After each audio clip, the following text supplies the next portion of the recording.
Epic. Epic. That's the perfect description for today's episode. Epic. Welcome to Screen Weens episode number 50. 5-0. The big one. It's the biggest episode ever. We're doing what we did originally. We're doing it again, but with more. It's crazy. It's phenomenal. It's exciting. Woohoo!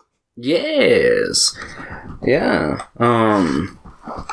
Yeah. Obviously, I think we're going to try to move a little faster than we did originally. Because we're more comfortable in this situation. Because if we did it the same speed, we'd be here for like 10 hours. Yeah, no, for sure. So, I'm not going to spend very long talking about each film. I'm just going to kind of breeze through my list. Otherwise, we will be here I feel all like day. once we get down to like top 10, we might talk a little bit more about them, but yeah. How was making your list? This one was really fucking tough for me. I've been like working on it for like 3 months straight. Like every day I've been repositioning things. Yeah, I haven't gone that super dedicated with it, but I've had a list. Originally it had probably like 70 or so titles on it, and I've been thinking, I've been removing some, adding some, but yeah, I was playing around with it last night and got it looking pretty nice. It's still not like the definitive list, but it works for now. It's pretty close. There's still a lot of movies I really want to see that are on my watch list. Yeah. So, yeah. But that'll always be the case. So, fun fact, I actually watched a movie 3 days ago for the first time. That afterwards, I immediately added it to the list. Oh, nice. So, that was the last one I added. Everything else was, like, on there for a while. It was just trying to figure out where I wanted it. That was really the tough part. Yeah, there's a couple movies on here that I've only seen once, but I'm pretty confident that, like, with the impression that they've left me, currently I would describe them as some of my favorite films, so... I feel it. I wanted to, like...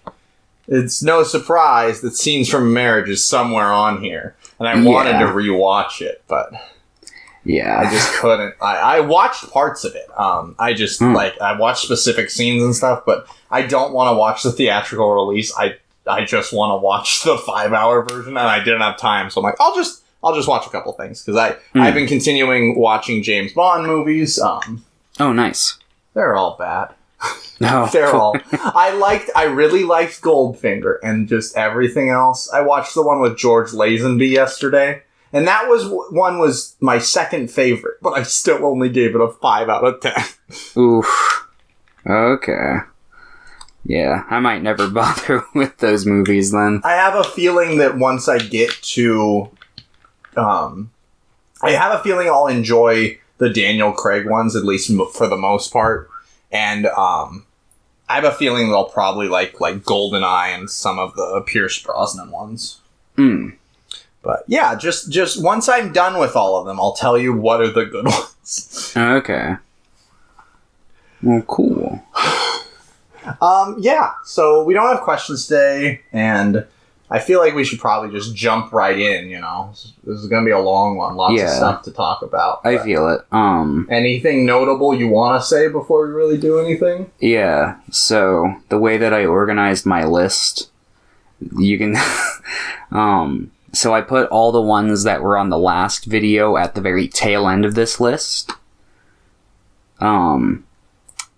So I'm just gonna, quickly go, those will probably be the ones I talk about, the quickest, since there's already, audio out there of me talking about them.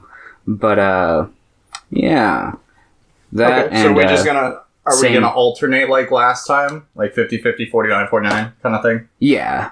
Okay. I feel like that's a good way to go about it. Cool. Yeah. So, you want to start? Do I start? Yeah, what's going on? Let's start. I'll start.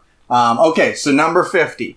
This one was crazy because this was on my original list. This was... So I did organize this. So this was reorganized. So I think this was number 10 originally, but I put the original Suspiria at number 50 this time.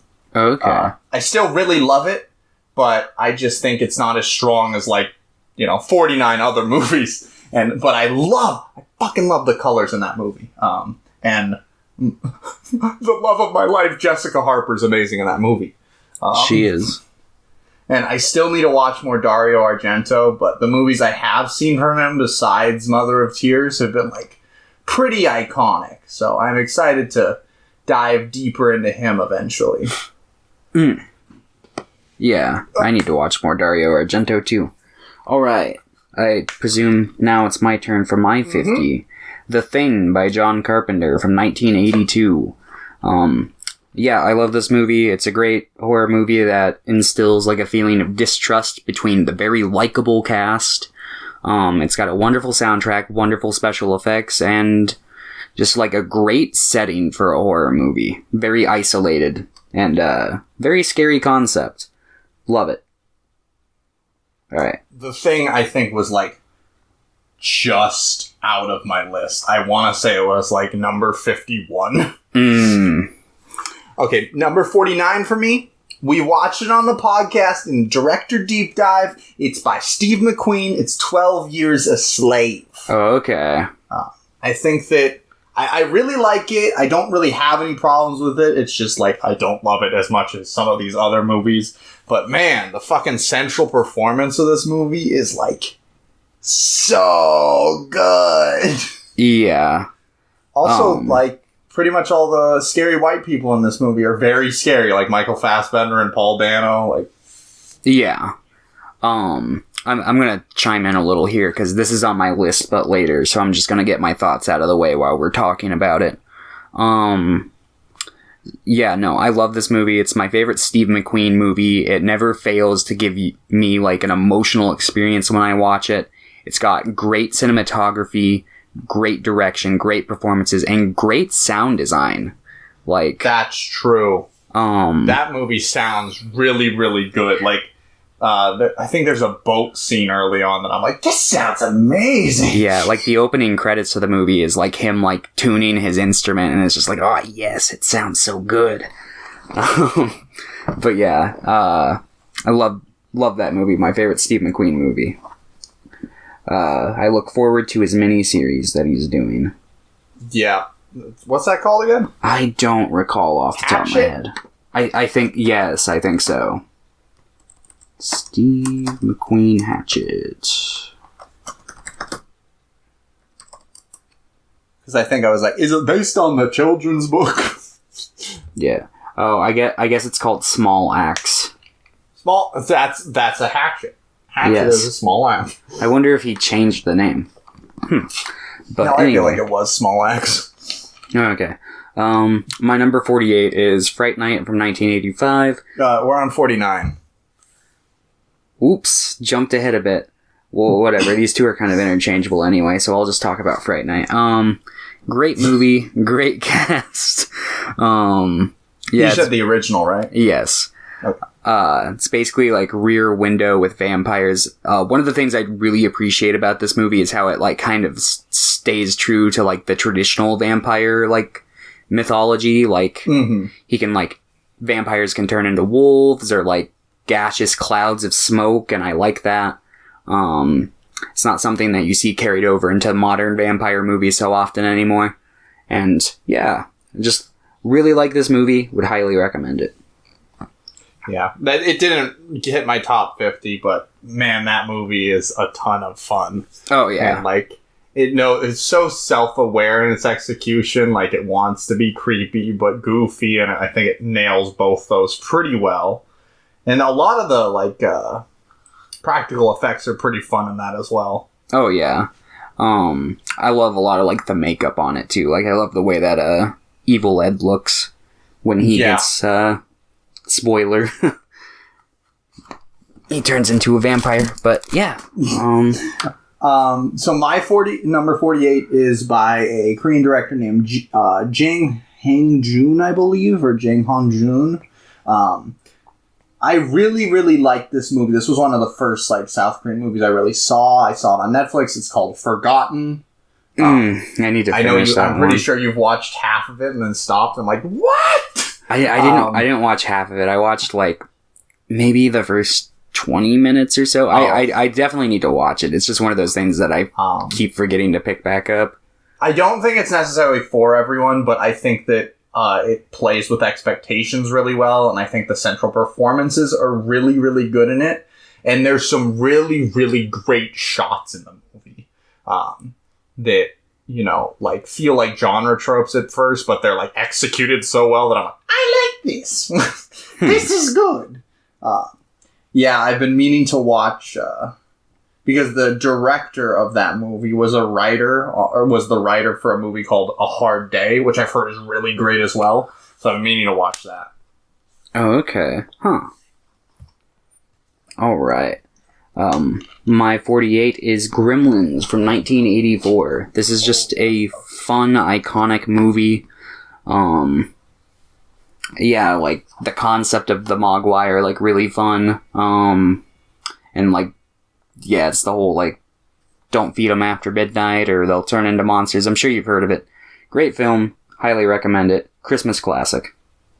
In fact... surprisingly, Gremlins did not make it to my list. What? And I love Gremlins.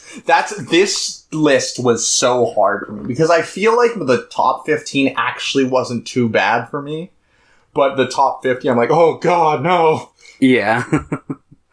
I feel it. Yeah. What is your, 47? So we didn't watch this movie on the podcast, but we did watch another movie by this director, Nobuhiko Obayashi, who, unfortunately recently passed away. The movie I'm talking about is Hausu from 1977. That's on my list for number 47. I think that it's just, like, for, like, a fun horror movie, I think it executes everything pretty perfectly, and I think, on average, it's hilarious at, like, all the moments. And it's really, really fast-paced. It's only, like, 88 minutes, but that, like, flies by as well. And it's just really easy to just sit down and watch.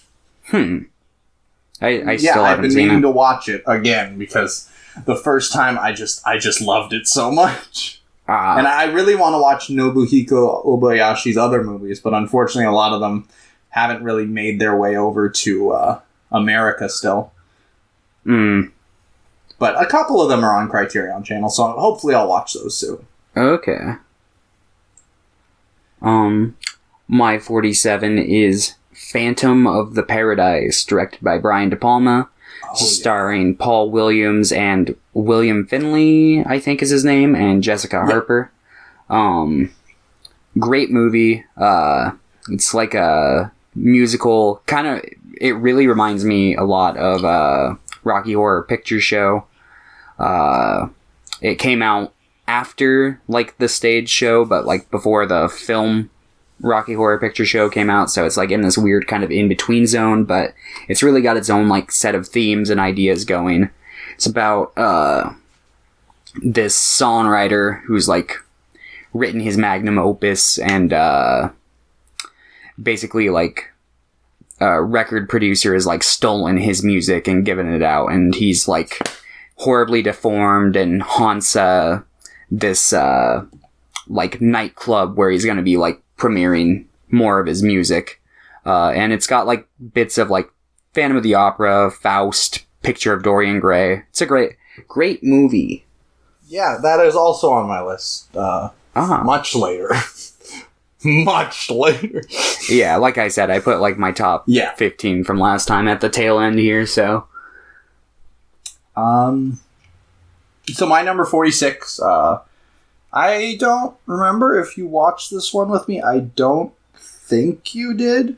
But we watched this for one of the weekly film clubs.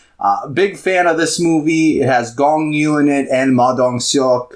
It's directed by this guy named Yeon Sing-ho, and they're doing a sequel to it this year. I'm talking about Train to Busan. No, I still haven't seen this one.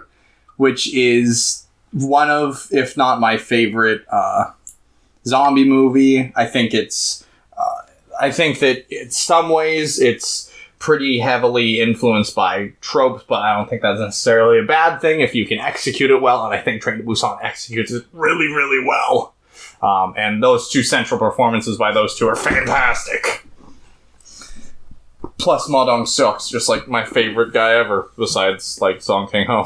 Oh, okay.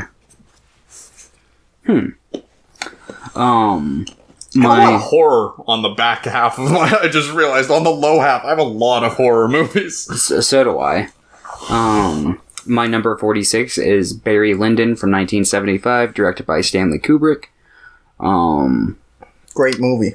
Yeah, it basically is... It's not like a cradle to casket, like, literally, but it pretty much is, like, you follow the whole life of this guy named Barry Lyndon, or that's a name he eventually obtains. But yeah, it's basically just kind of following this kind of, like, opportunist as he tries to, like, rise the ranks and take advantage of whatever situations he comes across. It's a really, like... I don't know, like, it's got its fun moments, it's got its emotional moments, and yeah, just, like, it's got a lot of really compelling stuff in there, and I really enjoy the movie, and it's got some excellent, cinematography, and some excellent lighting. I love the lighting in this movie. But yeah. The lighting in that movie is amazing. And one thing I will say about that is, like, the thing you were talking about, sometimes it's funny, sometimes it's, like, darker and stuff, is I think that movie, more than any other of Kubrick's films, is more willing to jump between tones and genres. While I feel like some of his other works, he kind of sticks to one central, like, tone. Mm-hmm. And I think that's why I thought Barry Lyndon, even though it had such a long length, like, went by so quickly for me, because it was like it like refreshed itself every once in a while and was like, let's do something new real quick. Yeah, it's also, like, very much kind of like two movies. Like, there's a point where, like, it pretty much changes the entire, like, dynamic of the film about halfway through, which helps make it not necessarily feel shorter, but makes it go by easier. But yeah, what is your number 45? 45. So this is this is a sequel to a horror film that I really, really liked, that I watched with Hinatea when we first started dating, pretty much, or pretty early on in our relationship. Creep 2, specifically, is the one that's on my list. I really like Creep 1 quite a bit, but I think Creep 2 makes the Mark Duplass's character, like, really interesting and more in depth. I think that it's shot really well for a found footage film, and I just really like the script for it. But I'm one that likes more mumblecore aesthetic films with, like, a minimalist script that just relies on more naturalistic, like, acting. And I think that works really well with certain horror genres, especially found footage. I don't think this movie's for everyone, and I get people that don't like mumblecore, but that's my aesthetic. So I really, really like Creep 2. Okay. Plus, you get to see Mark Duplass's dick. Oh. I've seen Creep 1, but not Creep 2. You should watch Creep 2. I should. I need to get around to it. Because Creep 3 should hopefully come out within the next year or two. Okay, cool. My number 45 is Wild Hogs. No, I'm just kidding. It's, holy fuck, do you know, my smile was so wide just now. I was like, no way! No, it's not really. It's Evil Dead 2. Two very similar movies, if you boil them down to their, basic ideas. No, Yeah, no, Evil Dead 2, I mean, there's not much I can really say about this film that hasn't been said. It's fantastic. Sam Raimi, like, absolutely fucking kills it in this movie, and so does Bruce Campbell. So does Ted Raimi. The rest of the cast kill it in their own fun, corny kind of way. It's just a really fun movie. You don't have to see the first one. This movie, like, kind of remakes the first one, and within its, like, first 10 minutes... basically every Evil Dead movie is standalone, which is really nice. But yeah, no, I freaking love this film. It's great. I always think about the fact that Peter Deming, the cinematographer for Evil Dead 2, was the guy who shot fucking Mulholland Drive. Oh, was he? And he also did Cabin in the Woods, which I think is a fun little ode, like just... Yeah. Yeah. Huh. Well, that's interesting. I do think Evil Dead 2, for the most part, is shot really well. Like, it's very fun, and it has... Like, it matches the tone of the film really well. Yeah. It's got a lot of creative cinematography and camera movements, that's for sure. Yeah. All right, my number 44 is another South Korean horror film. Ooh. This time from Na Hong-jin. I've been meaning to watch more of his movies, but The Wailing fucked me up when I first saw it. I saw it when I was still living in Hawaii, I believe, for the first time. And then I watched it a second time probably about a year ago. And for a movie that's 2 hours and 40 minutes and is like really slow paced, like a slow burn, it flies by for me every time I watch it. It's really, really good. I think that this mystery element it has actually takes interesting turns. There are parts that... there's not a lot of, like, really big, scary moments outside of, like, 2, but the whole film, kind of like Cure, has, like, a really tense feeling to it where you're just like, I'm uneasy! And it's just like, I'm uneasy for 2.5 hours! Oh, okay. But, yeah, that movie is my jam, and I cannot wait to rewatch it. Yeah, that's been on my watch list for a while. I need to get around to watching that one. My number 44 is Eternal Sunshine of the Spotless Mind by Charlie Kaufman. This is probably my favorite Charlie Kaufman movie. I love this movie, and it's not just Charlie Kaufman. It's a collaborative effort he does with Michel Gondry. And it's just, it's so great. It's basically this film that explores, like, two character Joel and Clementine's like relationship through the like framing that it's like this really creative scenario where like there's this company that can like erase memories from people's minds, so like we get to witness like most of their relationship as they're being like erased as he sleeps and dreams at night. There's just a lot of like really great moments in this movie, a lot of great like cinematography, and yeah, I just every time I watch it, it never fails to be a roller coaster for me. I love it. Yeah, I really like that movie. It didn't end up on this list, but it's strong. It's a very strong movie. I love the writing of it. I think that the writing really carries it because Michel Gondry, I think that is a pretty hit or miss director from what I've seen of his. But I do think that the direction in that movie is pretty strong. So I'm glad he pulled out his A game for that movie. Yeah. All right, my number 43 came out in 2018. It's called Blind Spotting. Oh, okay. That's it's my jam. I've been a fan of Daveed Diggs for like 6 years now. I used to listen to Clipping a lot. So, and then of course I listen to Hamilton because I was around, theater kids a lot. So, and it's just Blind Spotting. It came out and just blew my mind. I think that it's really well like paced, and the few moments of rapping in it are really, really fun. And that the two central performances by real life, like best friends, work so well and makes them feel so natural that it's just like really easy to like just meld into the movie and like feel like you're there even when it's more like fantastical in the film.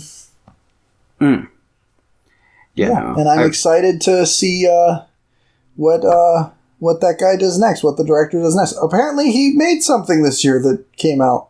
Oh. Yeah. Gonna have to watch that. Yeah, I haven't heard of that, but Blind Spotting's a great movie. I really enjoyed it. My number 43 is The Jerk, starring Steve Martin, directed by Carl Reiner. Yeah, this movie is just fucking hilarious. I love it. Never fails to make me laugh. Yeah, it's just a great movie. It has some humor that I would say is probably pretty outdated, a little racy, but it's not like overbearing, and it doesn't come off as super like malicious. It's just kind of like a joke, but understandable if like it's not somebody's thing. But I love this movie. It's great. I watched it for the first time like a year and a half ago or 2 years ago, and I found it to like pretty much like 98% of the jokes and humor hold up pretty well, I think. Yeah. So that was surprising, and I'm glad. I really enjoyed that movie as well. Yeah, no, it's just a hilarious movie. I love it. My 42, you already mentioned, Evil Dead 2. Sam Raimi's my fucking man. I'm so excited that he's directing the fucking Doctor Strange movie. Yeah, that'll be interesting. I'm excited for that. Bruce Campbell, fantastic. I really like the music in that movie as well. But yeah, just, you've already pretty much said it. It's just a really, really fun movie. Oh, yeah. Alright, my number 42 is King Kong from 2005, directed by Peter Jackson. Yeah, no, I fucking love this movie. We talked probably pretty decently about this one in our just regular King Kong one we did, but it's great. Love it. Adds a lot more to the story, and you can tell that Peter Jackson like cared greatly for this property, and he did a fantastic job with it. I love it. Plus, it's got Naomi Watts. Extra brownie points for that. That's true. She's really good in that. All right, my number 41 is by one of my favorite directors, another South Korean director, Bong Joon-ho. Ooh. And you want to take a guess what this is? It's pretty low on the list, so I'm gonna guess. Let me think. Probably, my guess is either like Okja or Snowpiercer, maybe. It is Snowpiercer. Fun fact, I have 2 Bong Joon-ho movies on this list, so Parasite did not make it. Oh.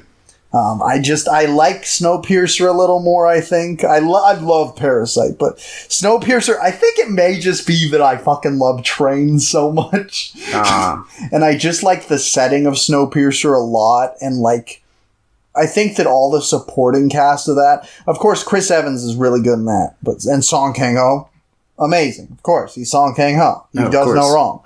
But like John Hurt in that and Tilda Swinton, fantastic. And yeah, Snowpiercer's also like one of the Bong movies I think is the most like fun and accessible for people, I think. Like, it might be the first movie I show to someone who's like never seen a South Korean movie to like ease them into it. Because even though it's like made with mostly an English cast, I think that it still like has a lot of Bong Joon-ho's like directing voice in it. Yeah. So I can ease them into the directing style and then move them over to something like Parasite. I feel it. It was my first Bong Joon-ho movie, so it's definitely accessible in that regard. Yeah. But yeah, no, great movie. I haven't seen the TV show they're doing, but apparently there's a TV show of it now. Yeah, I've heard it's okay. Well, it has Daveed Diggs, so he's like the main character, so I am going to watch it. It's him and Jennifer Connelly. Huh. Interesting. So I'm guessing I'll probably just wait until season 1 is done. I think they're on episode 7, or I might check out the first couple episodes soon. Okay. Well, let me know what you think when you do. Will do. Alright. My number 41 is The Lobster by Yorgos Lanthimos. This movie, fantastic. I love it. It's got a great dark sense of humor. Yeah, it's just I like high concept movies that kind of like I don't know how to describe it necessarily. Like, it's high concept, but like it's got very low energy. It's very like it's a slow kind of mundane kind of movie, but it plays very well into its kind of like dry, dark sense of humor. I love it.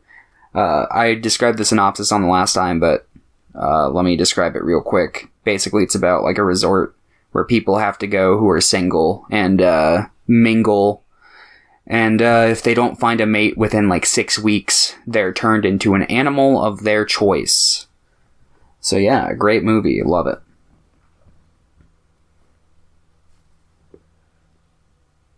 Yep. Yes. All right, so number 40. This has a really fun like tie-in like experience that I like to think about.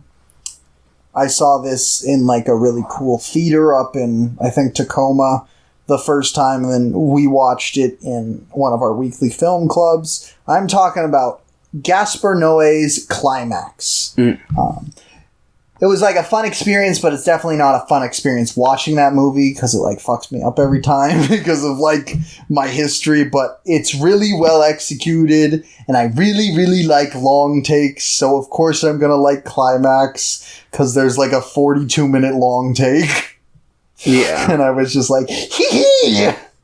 And I really love dancing and I really like the music, and I might be a psychopath, but from the 2 movies I've seen of Noé's, I feel like I would really like him as a director. Yeah, I think I've just seen this one, but yeah. Did you? I've also seen Irreversible. I don't know if you watched that with us. Yes. I really enjoyed that personally. Yeah. I remember being a little underwhelmed by it. I think that one was a little hyped up for me, but I didn't enjoy it as much as I thought I would, but I still liked it a lot. Yeah, I enjoyed its like kind of like gimmick that it had.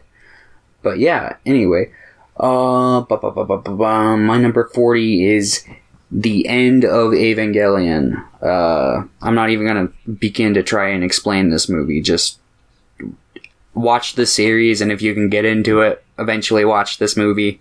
Otherwise, don't even bother. Is that all you're going to say? That's all I'm going to say on the matter. Okay. So my number 39... Don't watch the Netflix dub. Okay, go I've on. actually heard the Netflix dub isn't too bad. I am biased and I hate it.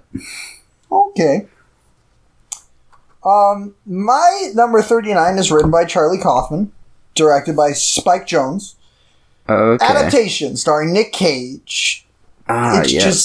It's just so, I personally, it's like my favorite Kaufman film, and it's like my favorite fucking Nick Cage film. It's just, I think he's fantastic in that movie. And I really like the structure of the story, and I like how ballsy the script is. Charlie Kaufman's just like, I will not adapt your book. I'm gonna write about myself. Yeah, it's certainly a ballsy thing to do. Yeah, no, I really enjoy this movie. I really enjoy every Kaufman movie I've seen. His new book comes out in like half a month. I'm so excited. Anyway. My number 39 is Eraserhead. David Lynch, absolute G when it comes to filmmaking. Yeah, this film is a surreal nightmare, and I love it. You either love this movie. Most people either love this movie or hate this movie. I'm one of the ones who loves it. I love it. I also love this movie. It's really, really good, and the baby's very cute. Very cute and funny looking. It is funny looking. It's cuter than most babies. That's all I'm gonna say. I'll give it that. Okay, my number 38 is by the Coen brothers. It is starring Tommy Lee Jones and Javier Bardem and Josh Brolin. Yep. No Country for Old Men. I've only seen this movie, well, I've seen it 2 or 3 times. I haven't watched it in a decent amount of time, but it still, like, blew me away the every time I've seen it. And, like, Bardem is so compelling as, like, a villain. And it's such, like, a minimalist villain, too, but he carries himself so well that he's so intimidating. And there's just a lot of really creative stuff. And the only things I had seen from the Coen brothers at that point were The Big Lebowski and Oh Brother, Where Art Thou? Mm. So when I watched that, being like, yeah, I've seen those, I was just like, what the fuck? Yeah. Certainly a different flavor of the Coen brothers. Yeah. But yeah, that movie's my jam. I feel it. All right. Number 38 for me is Little Shop of Horrors. I love this movie. It's just great. It's about a killer Venus flytrap-esque plant that grows the more blood you feed it, and this kind of like meek, shy little guy named Seymour Krelborn gets kind of stuck feeding it blood, and he gains a lot of popularity and attention from it, and it's just a great kind of sci-fi rock opera comedy. I love it. And it's got great special effects. And if you do watch this movie, watch it with the director's cut ending. I would recommend. Yeah. It's definitely the better ending of the two. Yeah. I don't hate the other one, but yeah, definitely the better ending. I agree. So my number 37, crazy. It's another Coen Brothers movie. I think that these two, I like this one just a tad more than No Country for Old Men, but they're so close together that I felt really weird putting them more than one spot away. But this one is Inside Llewyn Davis, starring Oscar Isaac. And it may just be my natural way of just drifting towards movies about musicians, but and depressing movies. I love depressing movies, and Inside Llewyn Davis, I think, captures that depressing musician vibe really well, but it also has some fucking hilarious moments. Any scene with Adam Driver's character is just hilarious. But yeah, that movie's really... Have you seen that one yet? No, I haven't. Oh, that one's my jam. I'm just gonna say that every movie on my top 50 is my jam, because guess what? They're my jam. But yeah, I also think that it's a little better paced than No Country for Old Men. It might be because it's a little shorter, but yeah, I just love everything about Inside Llewyn Davis, and I'm excited to rewatch it. All right. So that takes me to my 37, which is, this is a weird one. So it's It from 1990. Really? Yes. Man, I hate that. Yeah, I don't think it's stellar by any means, but I have a really kind of close nostalgic love for it because I grew up and I watched the VHS of it all the time. So, yeah, I just really enjoy it. The first half more than the second half, I will admit. But yeah, that's my number 37. I really don't have much to say on it. I'm glad. My 36 is a movie I've watched 4 times now, and I'm planning on watching it again very soon because it's probably the movie, even though it's lower on the list, it's probably one of my favorite things to rewatch because of the high energy, fun, goofy tone, and high stylization. I'm talking about Sion Sono's Tokyo Tribe. I know you weren't as hype on this movie as me, but I love Sion Sono's high energy, goofy movies. And Tokyo Tribe is just really dumb, and I like that a lot. And I just love it so much, and I love everything about it. And it's really dumb. Oh. I agree on that last part. Yeah. Okay, my 36, 2 in a row for killer clown movies. I was a really big fan of killer clown movies growing up. Is Killer Clowns from Outer Space. Oh, wow. Yeah, this is just a personal favorite of mine. Kind of similar with It. This is just a movie I really, really enjoy watching. It's just a lot of fun. And it's short. Like, it's got a lot of, like, really interesting takes on the idea of, like, clown aliens. Like, I really like how kind of creative they get with it. And it's just funny. It's just a funny movie. But yeah. Yeah, I liked it a lot more than I thought I would. It's very silly, and there's really fun effects, and I like the clowns' designs and stuff. Yeah, it's for directed someone by, who doesn't like watching things with clowns. I was surprised at how much I enjoyed that. Yeah, it's directed by the Kyoto brothers, who are known for, like, doing special effects. They've done special effects for, like, Ernest Scared Stupid, and I think they do Pee-wee's Big Adventure. So good movie. It is a good movie.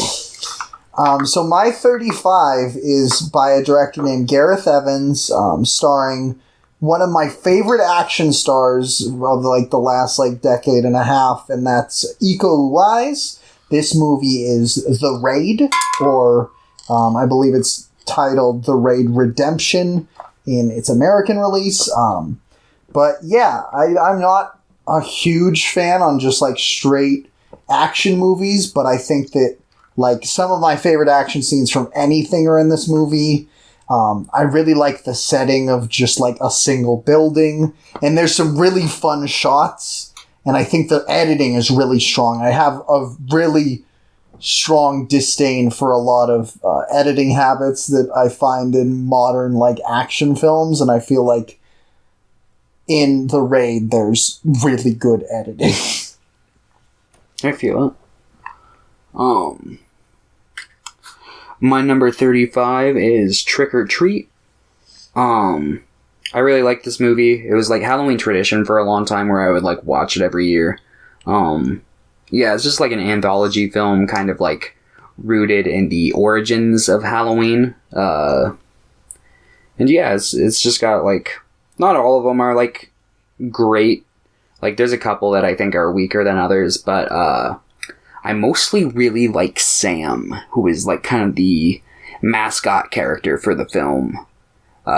Really like his design, and really like his little vignette there at the end. It's a lot of fun. Yeah, I completely agree. I really like Trick or Treat. I know we've talked about this. We talked about it on our Krampus episode, but I think I like Krampus a little bit more, but that may just be because I watched it beforehand. I was vice versa the other way. Yeah. But Trick or Treat's a lot of fun as well, and I hope to see more from Doherty. Yeah, there was supposed to be, like...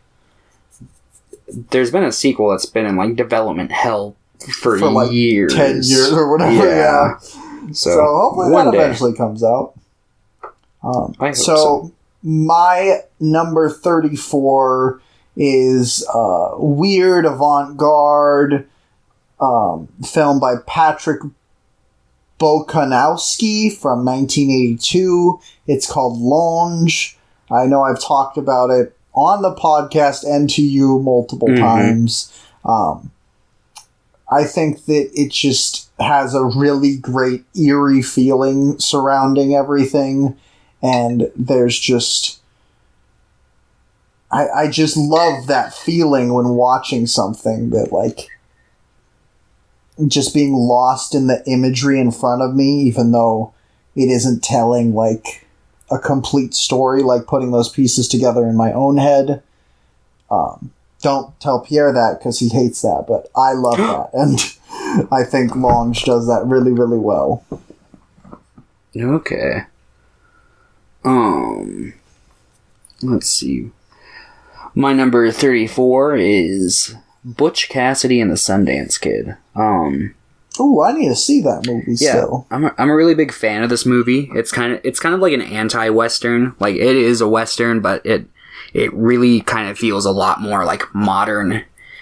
And it comes from a time when like the Western genre was like dying down, and they were trying to kind of like more accurately depict like the Wild West. And it's not like super accurate, obviously. It still like embellishes the facts and is like a historical kind of fiction. But this movie's a lot of fun. I really enjoy both the main characters, and yeah, it's just a really easy watch. It's really easy to like get sucked into. Like, if I ever scrolling through the channels and I see it playing, I'll usually like sit down and watch it. Good movie. Very cool, very cool, very neat, very awesome. Yes. Back to South Korean horror. Cool. This is made by probably my third or fourth favorite South Korean director as of now. Kim Ji-woon, came out in 2010.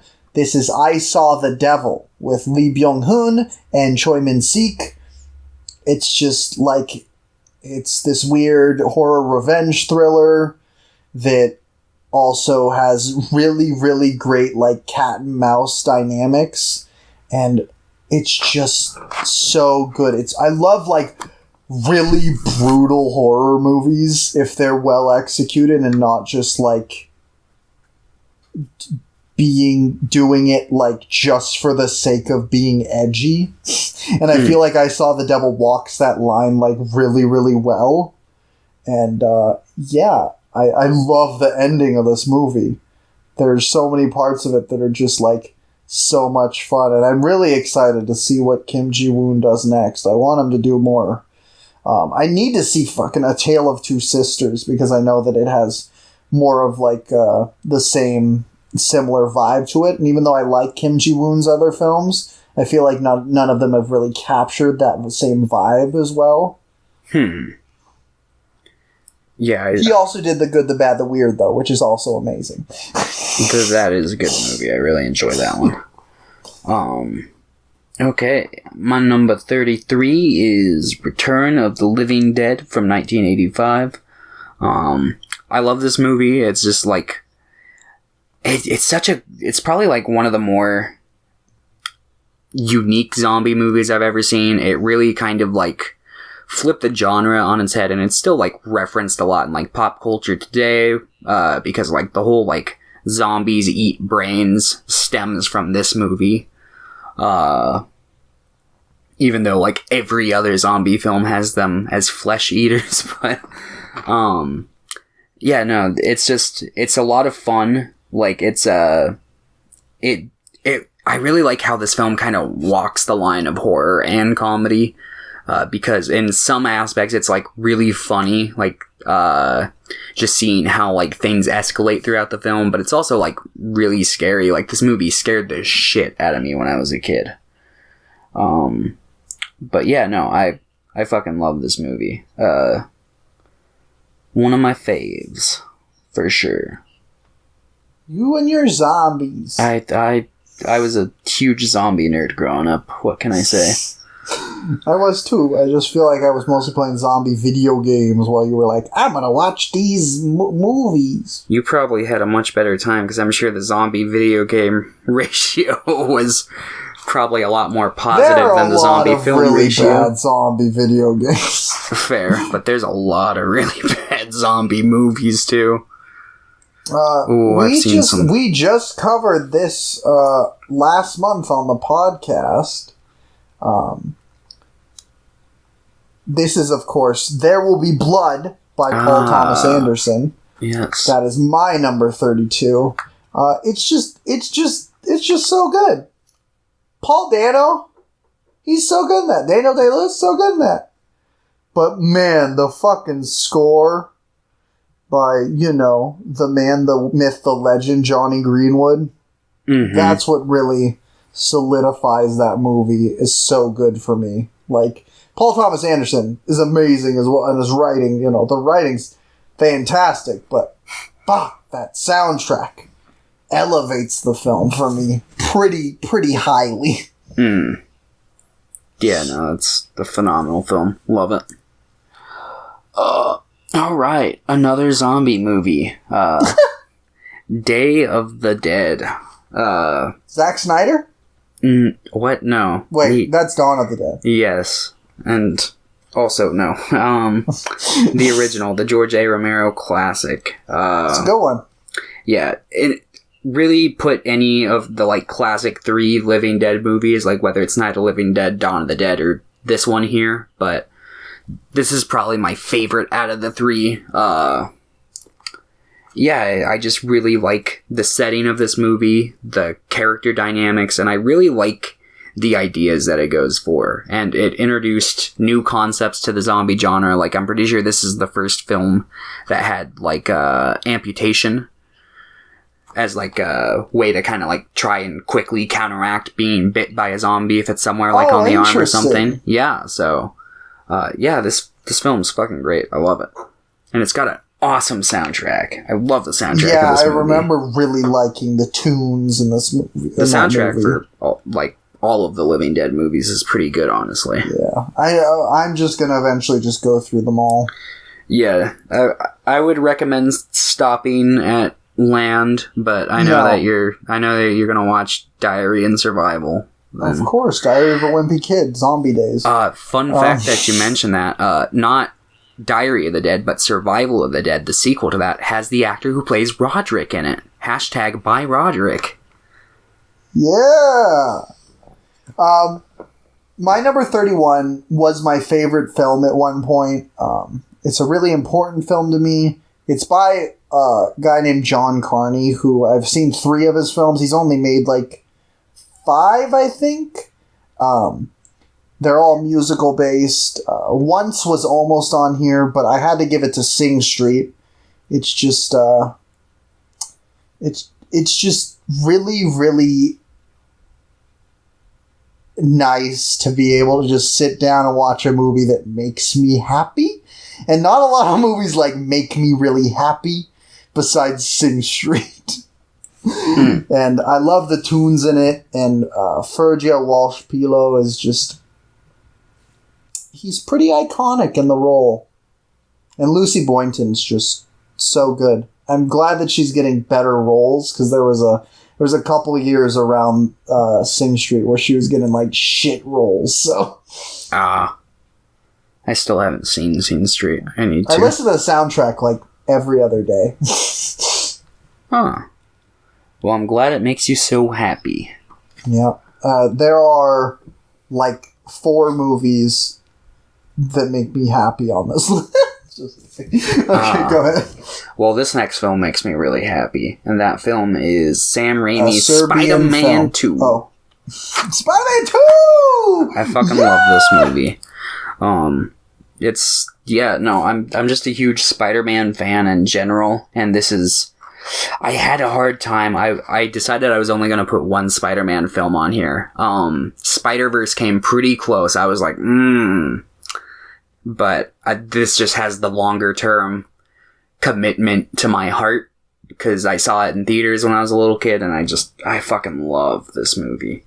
Sam Raimi kills it again with the directing. I really love his visual style. It really complements the kind of, like, comic book nature of the film. The character arcs that they go through, like, I wish more superhero movies would take some notes from this one, because, like, there is some just, like, absolutely great, deep characterization in this film that I wish was in more superhero movies. But yeah. I just fucking love this movie. Yeah, me too. It's on my list. It'll be here. But number 30 is the movie that I watched 3 days ago. It is by Denis Villeneuve, and it came out in 2010, and it's called Incendies, or I believe it's called... I think that's how you pronounce it? Incendies. It annihilated me. It was really good throughout the whole thing, but do you remember how I felt about Peppermint Candy? How, like, it was pretty good throughout, and then the final, like, couple minutes happened when, like, all the puzzle pieces fell into place. Yeah. And I'm just like, what? It's kind of like that, but on overdrive. Oh, okay. It's my favorite Villeneuve film, which is, like, before it was Arrival. Arrival was, like, my favorite of his, and this just beat it out. Like, it blew me away, and I'm so excited to watch his other movies before Dune. I really want to see a couple I haven't seen now. Yeah, I need to buckle down and watch through all of his movies, because I've seen Prisoners, I've seen what's the one with Jake Gyllenhaal? Enemy. And I've seen Blade Runner 2049. And I think that's all I've seen from him. But yeah, no, I have mad respect for that director and need to, like, buckle down and give it a go. Yeah, definitely. My number 30 is, really, you could put all of it here, but I'm specifically saying The Fellowship of the Ring, Lord of the Rings from Peter Jackson. That's just my personal favorite out of the three, but really I'm just kind of using this as a lukewarm spot to hold all three. Yeah, I just think it's a really good introduction. It does a really good job at, like, kind of introducing you to, like, the characters and the conflicts going on. And it's got, like, enough going on throughout the movie to, like, kind of, like, satisfy the more, like, kind of action fantasy hunger that you might have while watching something like this without, like, you know, going too deep and still having enough left for the next two films. And the final, like, climactic scene of this movie I love so much. But yeah, these movies are amazing. Yeah, Peter Jackson really blew my fucking mind. Yeah, I really need to rewatch through all of them. I just got the Blu-ray extended versions not too long ago, so... Nice. I actually, I watched all the extended editions beginning of this year. Yeah, I remember you talking about it. So well. But yeah, it's just great trilogy. Great trilogy. Yeah, I think I might say it's, like, my favorite trilogy of all time. Like, I think it's the most consistently amazing trilogy, in my opinion, from what I've seen. Yeah, I might agree with you on that. I'd have to, like, sit down and, like, analyze every trilogy I've ever seen and make sure I'm not missing any. Oh, sorry, I forgot Maniac Cop. Oh, yeah. Oh, you know, of course. How could I forget Puppet Maniac Master Cop? 1 through 3. The Toulon trilogy that Puppet Master made. Oh, yes. Classics. I still haven't seen that one. I still haven't seen the final, like, the reboot Puppet Master that they did. The Littlest Reich. Yeah, that's the only one I need to see. Alright, my number 29. Going back to South Korea. Going to hang with Lee Chang-dong, and we're looking at Secret Sunshine. Boo, boo, boo, boo. I just, I love Song Kang-ho. And Jeon Do-yeon, she's so good. She is. She's so good. It's my favorite of Lee Chang-dong's films. I think that it may be because I've seen this one more than once, so it's really, like, hit me over the head the second time, like, even more so. I think everything, like, hit me harder, and it just made me really sad. But I like the transformative nature of pretty much all the characters in the movie, and it feels like the most autobiographical of his movies. Like, it feels like it was influenced by his life really heavily. And I just, because of that, it feels more personal than all his films feel pretty personal, but this feels the most, for me at least. And yeah, it just make me cry. And movies make me cry a lot. Yeah. That's why it's in 29. Yeah, no, that one's a real gut puncher, that's for sure. Yeah. My number 29 is a movie directed by Danny Boyle. It is called Trainspotting. Oh, yeah. Yeah, no, this movie is just absolutely stellar. It's been a while since I've seen it, but like I can usually watch this movie like once every like handful of years, and just I enjoy it every single time. It's a movie about some heroin junkies who are kind of getting into trouble. Like, one of them's trying to kick it, and his friends kind of keep like dragging him back in, and it's just, it's a lot of fun, but it's also not a lot of fun. It's one of those kind of movies. But yeah, no, I highly recommend this one. I do too. It's on my list. It'll be later. Here's my one pick for Stanley Kubrick at number 28. Let me guess. It's my one pick. The Killing? The Killing, yes. I still haven't seen it. Yeah. Of course, I do love Paths of Glory as well. I think The Paths of Glory is one of the best war films I've ever seen. But I think that I like the kind of... The Killing is really fun in its tone. Like, it's really dramatic, and it's more of like a crime thriller than anything. But it also just feels really fun. And yeah, I really like it. It's also really short, and I really like the black and white cinematography. And Sterling Hayden, I haven't really seen anything from him besides that, and I think he's in Doctor Strangelove, but I really like him, so I'm excited to see more of his stuff. Yeah. Alright, my number 28 is... Man, I had a really hard time deciding between these two. They're usually pretty interchangeable, so I'm just going to say both of them, but I'm going to primarily talk about one. And that is Shaun of the Dead and Hot Fuzz. I'm going to kind of lean towards Shaun of the Dead because I watched that one a lot more when I was younger, and it's got like the George A. Romero-esque kind of zombie apocalypse going on in it, so I kind of have to tip my hat to it, but I kind of jump back and forth between which one is my favorite between the two. But, yeah, this is one of the best comedy movies ever made. One of the best zombie movies ever made. It really does a great job at tackling, like, I just appreciate, like, when they make these films, they're really good at, like, staying true to the genre while being funny. And yeah, it's just great. It follows this guy named Sean and, his plan to basically survive the zombie apocalypse and get his girlfriend back, and just kind of try to go about his life as regularly as he can. It's a funny movie. I really enjoy it. Shaun of the Dead's my jam. It almost made it on here. I love that movie. The fucking musical sequence in it. Oh, yes. Is so good. It's probably my favorite use of the song, and the timing of, like, the musical timing of every part of that sequence is so good.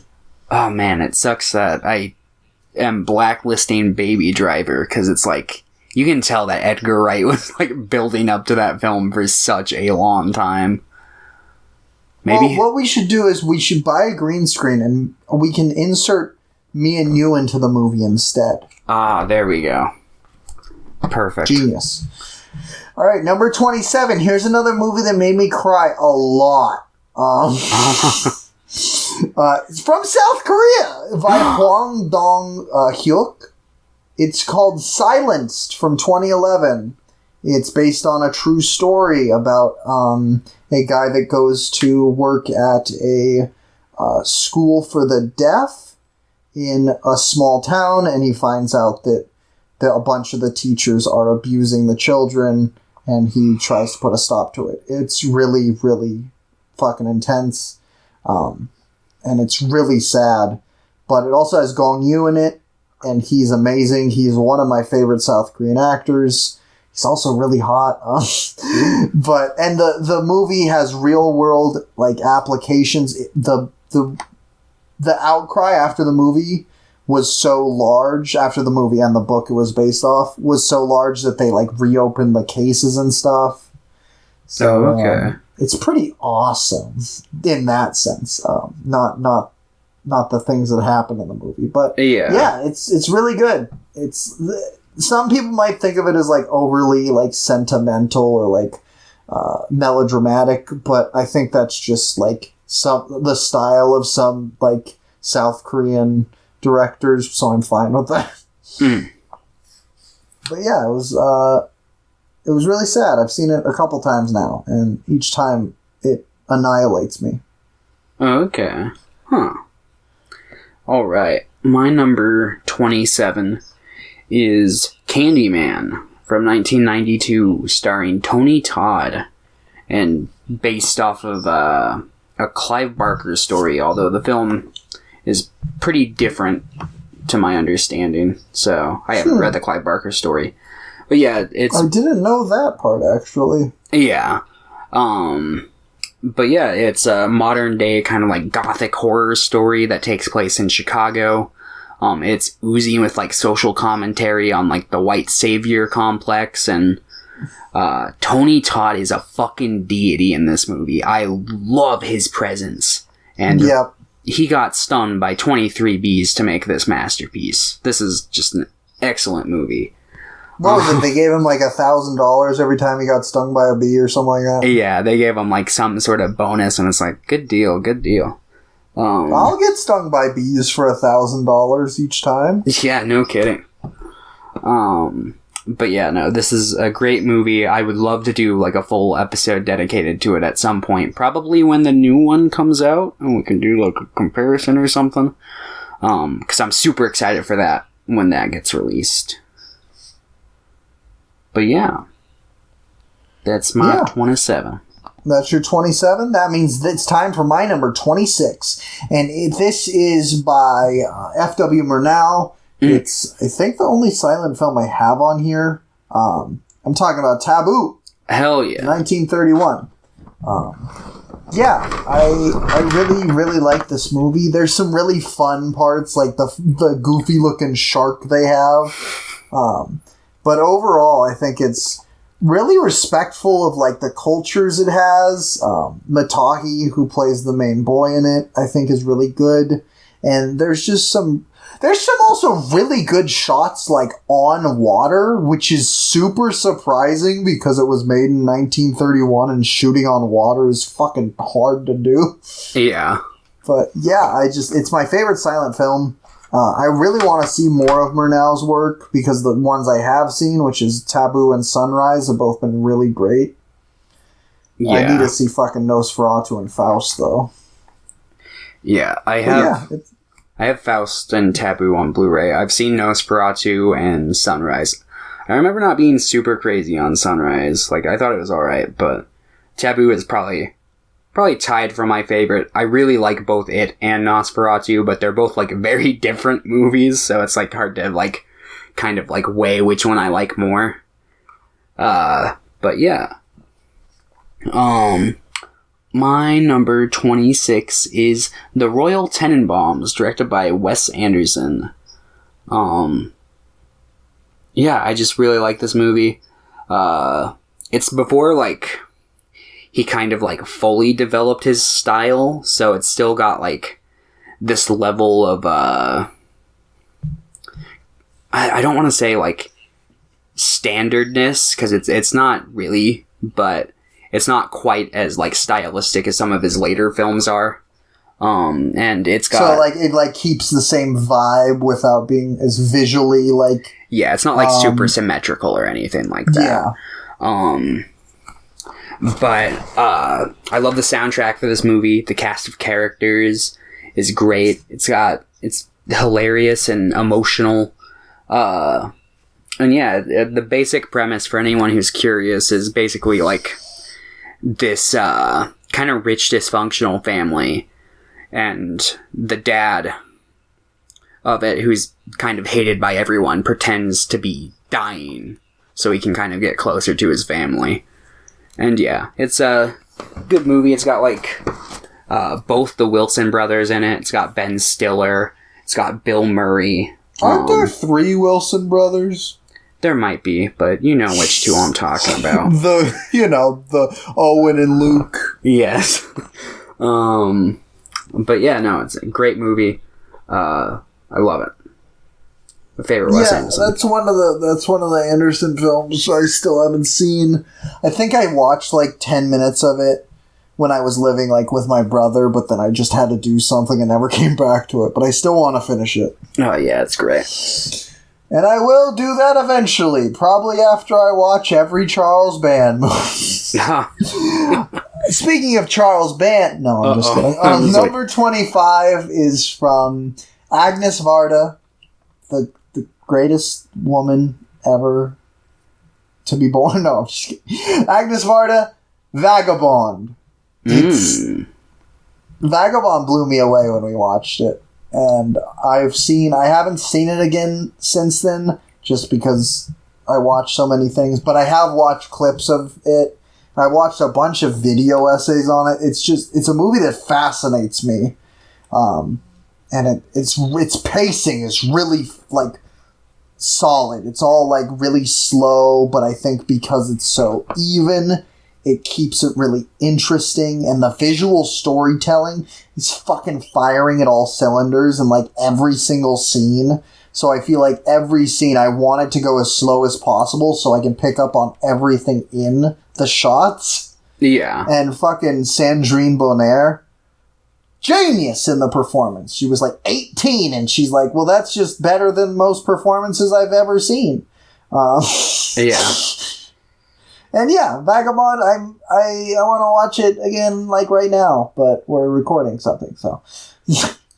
Yes. Alright. My number 25 is A Patch of Blue. That's a good movie. I just recommended that movie to someone to watch. Oh, nice. Yeah, I just love how, like, wholesome this movie is. It's so pure. It basically follows this blind girl who lives with a very kind of abusive family. Like, she's got an abusive mother, and she's got, like, this kind of drunken grandfather who won't really, like, stand up to her mother. So, but every once in a while she's able to convince them to, like, let her go and sit in the park for the day. And while she's there, she meets a man who starts to, like, kind of, like, teach her things, and that should be, like, commonly taught to all blind people. Like, things like Braille exists. You can read. There are ways for blind people to function in society, but her family just kind of, like, keeps her locked up in a room all day. So, as the film goes on, it's revealed that, like, her family is, like, super racist, and the guy who's been, like, teaching her all these things is black. And it's a fantastic movie. It comes out of that era from the 60s when, like, there is just a lot of, like, attention given to, like, basically creating narratives for the civil rights movement and kind of, like, transitioning, you know, to a new era. And Sidney Poitier is just an absolute class act. I love him. He's a great actor. Yeah, that movie, I think, is probably the favorite Poitier film I've seen so far. I want to see more from him, but that and Guess Who's Coming to Dinner are fantastic movies. Yes, that was a close contender for this list. I was like, ooh, that movie is fucking great as well. Alright, my number 24, getting into anime territory. We're talking about Satoshi Kon's modern masterpiece, Paprika, 2006. It's one of my favorite, like, animes visually, on a visual scale. I think it's really, really creative in a lot of the dream sequences it does. And I think it fits. It always feels like the dreams really do feel like dreams, and the way things move and the way things meld together and move around, like, do things, the interactions between people in dreams. I think that idea works really well, and I really like the main characters in this movie. And I've only seen 2 of Satoshi Kon's films, but I need to see Tokyo Godfathers and Millennium Actress still. Because Paprika and Perfect Blue are so good. Yeah, I've seen Perfect Blue and Tokyo Godfathers. I still need to see Paprika, Millennium Actress, and Paranoia Agent, which is the series he does. But, yeah. I really like Satoshi Kon. I really need to go through more of his works. My number 24 is Army of Darkness, the third Evil Dead movie. Hey, I haven't seen that movie. You should. It's great. Yeah, this is more like dark fantasy comedy than the other ones were. Like, they kind of walked more of the, like, kind of corny B-movie horror line, but this one's got, like, a really pretty high budget, and, it's just one of the funniest, action fantasy movies ever made, and I really enjoy it. So is that your favorite of the trilogy? I'd still put Evil Dead 2, like, just maybe a smidge above it, but they're, like, really close. Okay. Like, I wouldn't fault someone if they were like, yeah, my favorite of the trilogy is Army of Darkness. I'd be like, I totally get it. But when they say the favorite of their trilogy is Evil Dead 1, then you start laughing at them. Yeah, I definitely raise some eyebrows. It's like, I like Evil Dead 1, but I don't know. Whoever says that is kidding themselves. Unless it's you who's listening who likes Evil Dead 1 more, in which case you're not kidding yourself. But if you're saying that your favorite Evil Dead movie is the remake, then get out! Yeah, no, I don't want you here. Leave. Okay, here's a little tie-in to the... Do you remember what number 50 was? No. Wait, what? It was Suspiria. Oh, yes. And my number 23 is the 2018 remake of Suspiria. Yeah, I prefer it over the original. I think both are incredible, but the newer one is just, like, so haunting. It is. I think it really has, like, a haunted dance recital feeling. I think I really like the choreography in this. There was, like, no dancing in the original, which is really funny because it's about dancers. Well, this one has some really, like, well choreographed dancing, and the cinematography always feels like, even when there's not a dancing scene, the way that the camera angles move and go around, it feels like you yourself as the audience member are dancing around. And I really like that. And fucking, the Tom York composition in this movie is like my favorite thing from any Radiohead member. I'm just like, Suspiria soundtrack, that's it. Yeah, I'll constantly get, like, the main theme or the unmade song, like, stuck in my head all the time. Yeah. So beautifully haunting and sticks with you. And the final scene, I'm not going to say anything, but, like, that final, like, kind of, like, or I guess it's not the final scene, but, like, the climax of the movie. Holy shit. That's all I'm going to say on the matter. Yeah. Holy shit. My number 23 is a David Lynch movie. You want to guess which one? What the fuck? You're like, what? I don't think it's Mulholland Drive. Ding, ding, ding. That was it. It is? Yeah. Oh. Yeah. Yeah, no. I really like Mulholland Drive. It's the straight story. The Straight Story. Yeah, I still haven't seen The Straight Story. Yeah, Mulholland Drive. Love this film. It's great. Naomi Watts and, what is the other actor's name? Let me look at that real quick. Why won't you let me open this page in a new tab? Oh god! Oh no! Oh, you talking about Laura Herring? Yes. They're both great in this movie. I love how David Lynch plays with our perception of reality once again, like he always does. And yeah. Plus, Billy Ray Cyrus is in the movie. Billy Ray Cyrus is in this movie, and he hates this movie, apparently. Or regrets it. That's why it's really funny. It's like, why? Why do you hate this movie? He let the devil into his life when he let Mr. Lynch talk to him. Like, oh man. There's so much to love about this movie, just out of context stuff, like the cowboy, the director. Justin Theroux. Yes. What is the photo for? Like, what is the photo for? Like, oh man, I love a lot of like the plots that, like, this movie kind of, like, leans into, but doesn't, like, fully go down the road of. And yeah, it's just a surreal nightmare, just like all of David Lynch's films. I love it. Let's just jump right into some more horror. This time, some Japanese horror. Okay. By Hideo Nakata. 1998, Ringu. Personally, I think this movie's, like, just spectacular in every way. It may be because previously I had watched all the Ju-on films and they crushed my soul. But I wrote, like, a 4,000 word fucking essay about, like, how much I loved Ringu. But yeah, you should go read that if you really want all my thoughts. But I love every moment of it, and I really want to watch the rest of it, because I was impressed by how much I enjoyed Spiral, or Rasen, which is the sequel to Ringu, that apparently nobody likes except me.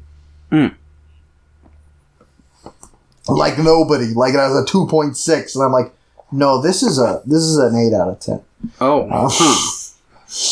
Interesting. I'll have to watch it eventually. I do want to watch, because after Rasen came out and people didn't like it, they're like, nope, we're just going to make Ringu 2 storylines. So I do want to finish both of the timelines. I need to watch, like, 5 more Ring movies, though. Ooh, I'm sure you won't enjoy those nearly as much. I mean, maybe. I've heard that Ringu 0 is pretty decent. Oh, okay. And I've heard Ringu 2's fine, so I'll probably like those two, and then, like, the rest I'll hate. Alright, my number 22 is another Yorgos Lanthimos movie, The Killing of a Sacred Deer. Yeah. That's a great movie. Yeah, no, I love this movie. I feel like the less I say about this movie, the better it is, 'cause it's got a huge kind of, like, mystery aspects that plays through the first half. Basically, all you need to know is that there is a doctor who has this strange relationship with this younger boy who keeps coming by and, like, having meetings with him. And the doctor will give him gifts and stuff like that. And it seems that there is some sort of secret lying there. And I'm not going to dive any deeper than that. This is a film that I think is best experienced going into, like, just completely blank, knowing nothing about the plot or anything. But, yeah, it's just super awesome. I love it. My second favorite Yorgos Lanthimos movie. Whoa, are we gonna get to another one? No.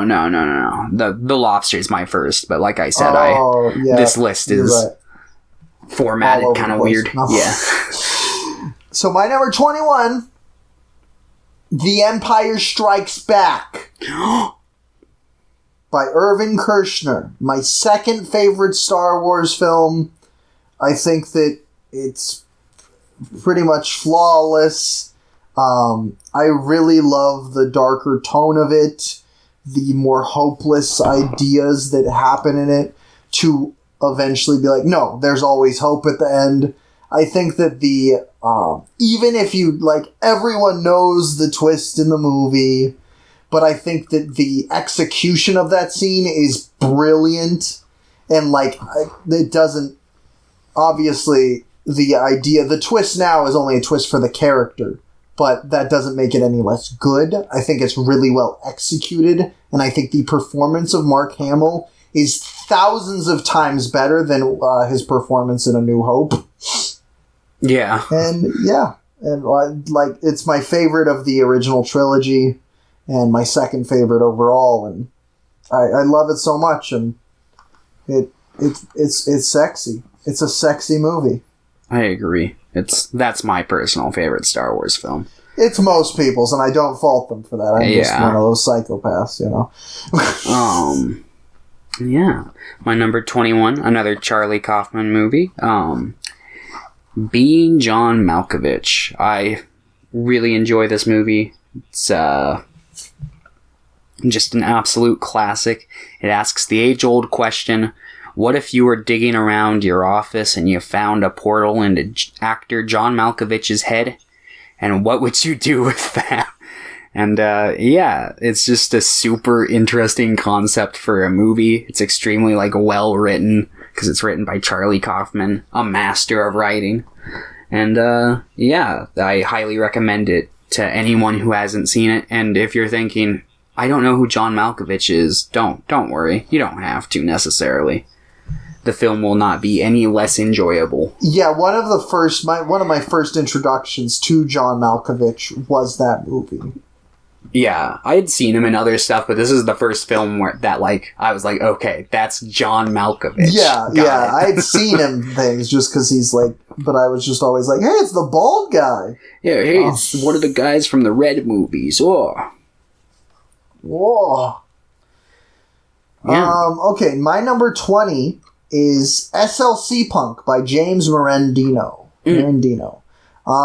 This was a really formative movie for me in high school. There were 3 movies that are all on this list that were really formative for who I am as a person now.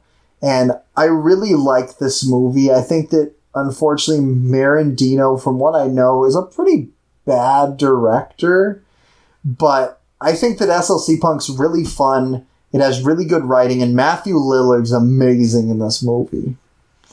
And yeah, it speaks to me on a spiritual level. And it will continue to influence me till the day I fucking die. Ooh. Don't be a poser. Yeah.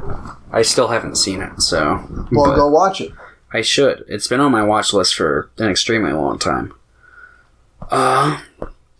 Alright. My number 20 is Akira Kurosawa's High and Low. Great movie! It is. Yeah, out of all the films I've seen of his, this is the one that I felt was just the tightest and most well made, and not knocking his other movies that I saw. It's just I don't know, I really liked the kind of atmosphere of this one. It's kind of like 2 movies put together. It's basically, the first half is basically this kidnapping happens, and this guy who's not the father of the kidnapped kid, but he's the employer of the father, and the kid was playing with his kid, and they thought it was his kid they were kidnapping. So he basically has to decide whether he's gonna make a lot more money with this deal that he has to go take care of, or if he's gonna do the more noble thing and exchange the money for this kid that's not his. And the second half is kind of focused on trying to catch the guy who's behind it all, and focuses more on the task force behind it. And yeah, it's just a great movie. It's got some great shots, some great visual storytelling involving classism. Yeah, I really like this movie. Me too. I pretty much like most of the movies you've said that you like, though. Yes. Except for It. Except for what? It. Oh, well, that's fair. I'll give you that one. I like the new It, though. Anyway, here's a movie that I feel like a lot of the movies I'm about to talk about over the next 20 you've already talked about. My number 19 is Trainspotting by Danny Boyle. Oh, this is another one of those 3 movies that was extremely formative during my high school years. I think that it helped make me a more empathetic person to people's struggles. And it also scared the shit out of me. Fair. But yeah, it's a great movie. And you already talked about it, so I won't say much. But I love it. And Johnny Lee Miller's in it, and he's really good. Besides, Ewan McGregor, of course, is amazing. But Johnny Lee Miller, you should all go watch him in Frankenstein. Yes. The entirety of the main, kind of squad of the movie is really good. I don't know the other 2 actors' names, but they're great. Ewan Bremner, he's in Snowpiercer. I'm pretty sure. Yeah. I'm pretty sure he's the guy. Yeah, he's the guy right at the beginning. This is a spoiler for the first 10 minutes of the movie. He's the one that gets his arm cut off, that gets broken off. Yeah. Okay. He's great. He's that little role. He's really good at. Yeah. And I've seen the kind of crazier guy and stuff. I'm pretty sure he's in a. Oh God, what's that Guy Pearce movie with the cannibalism?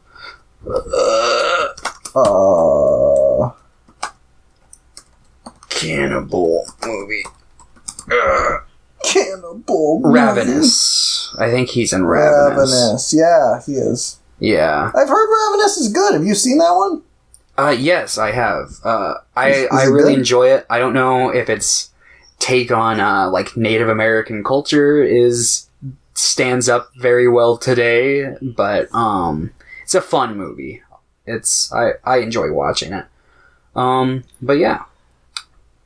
My number 19 is Tim Burton's Ed Wood. I fucking love this movie. Tim Burton's Alice in Wonderland. If only. No, yeah, no, this is my favorite Tim Burton movie. I really like the portrayal of Ed Wood here. I don't know how accurate it is to real life. I haven't done a deep dive on his life, but this is one of my favorite Johnny Depp performances as well. He's just so charismatic as the character. And yeah, it's just a movie about making movies, particularly what is commonly deemed as the worst movie ever made, Plan 9 from Outer Space.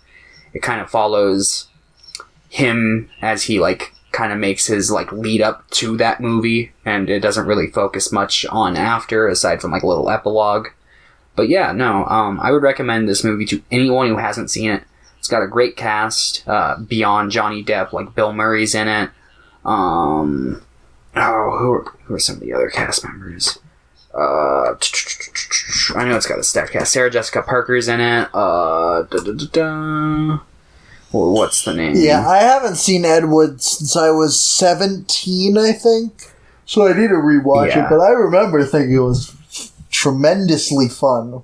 Martin Landau does an excellent job as playing Bela Lugosi. Oh, that's right. I remember that. Yeah. So yeah, I'd highly recommend this movie. Great film. Alright, my number 18. Hey, it's a movie you already mentioned. Mulholland Drive. Whoa. So far my favorite Lynch film.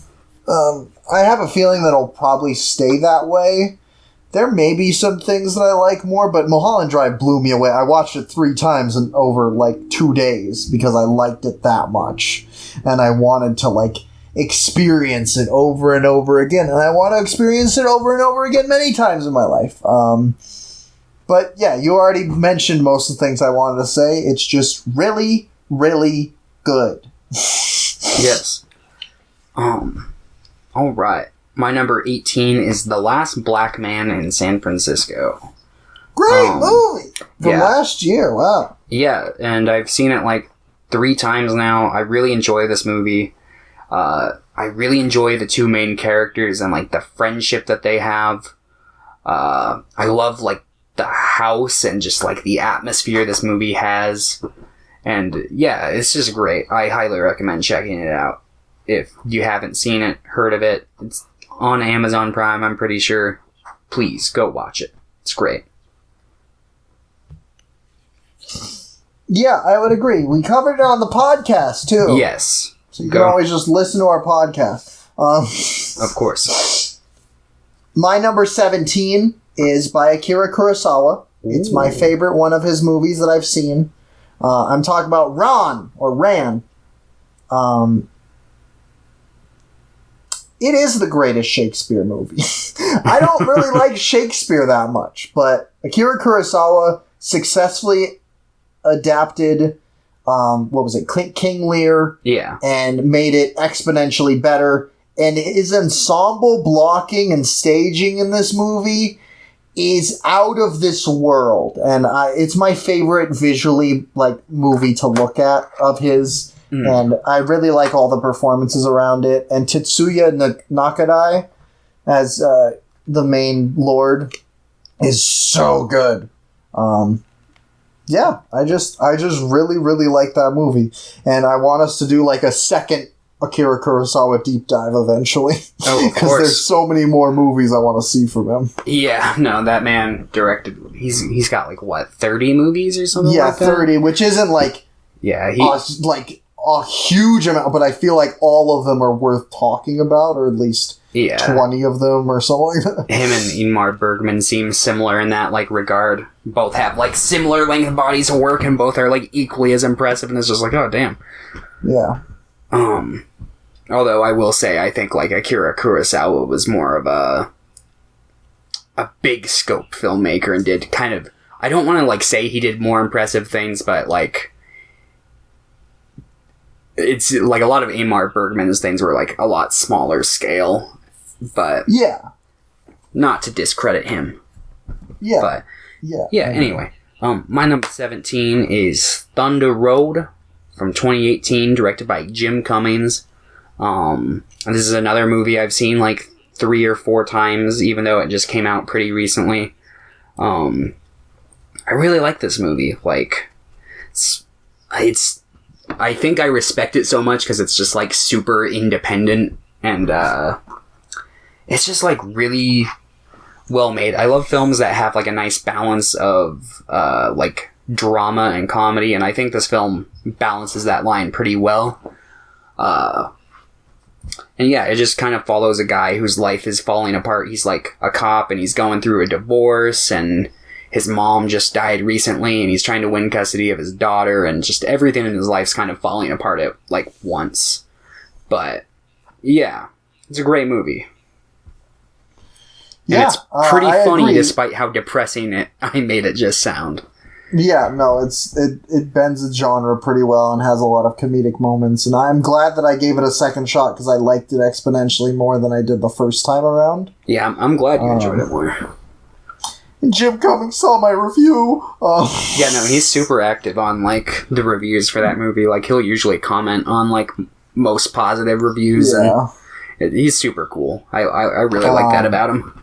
Yeah, he seems like a nice guy. He's been freaking out a lot on Twitter recently. He's has he? Stop! Yeah, he's people reopening stuff to start filming. He's why? We don't need to film right now. I don't give a shit. Don't go and film stuff. Let's save people instead. I'm yeah, I agree. No, good on Jim Cummings. Okay, what number was that? That was my 17. Okay, that means my number 16.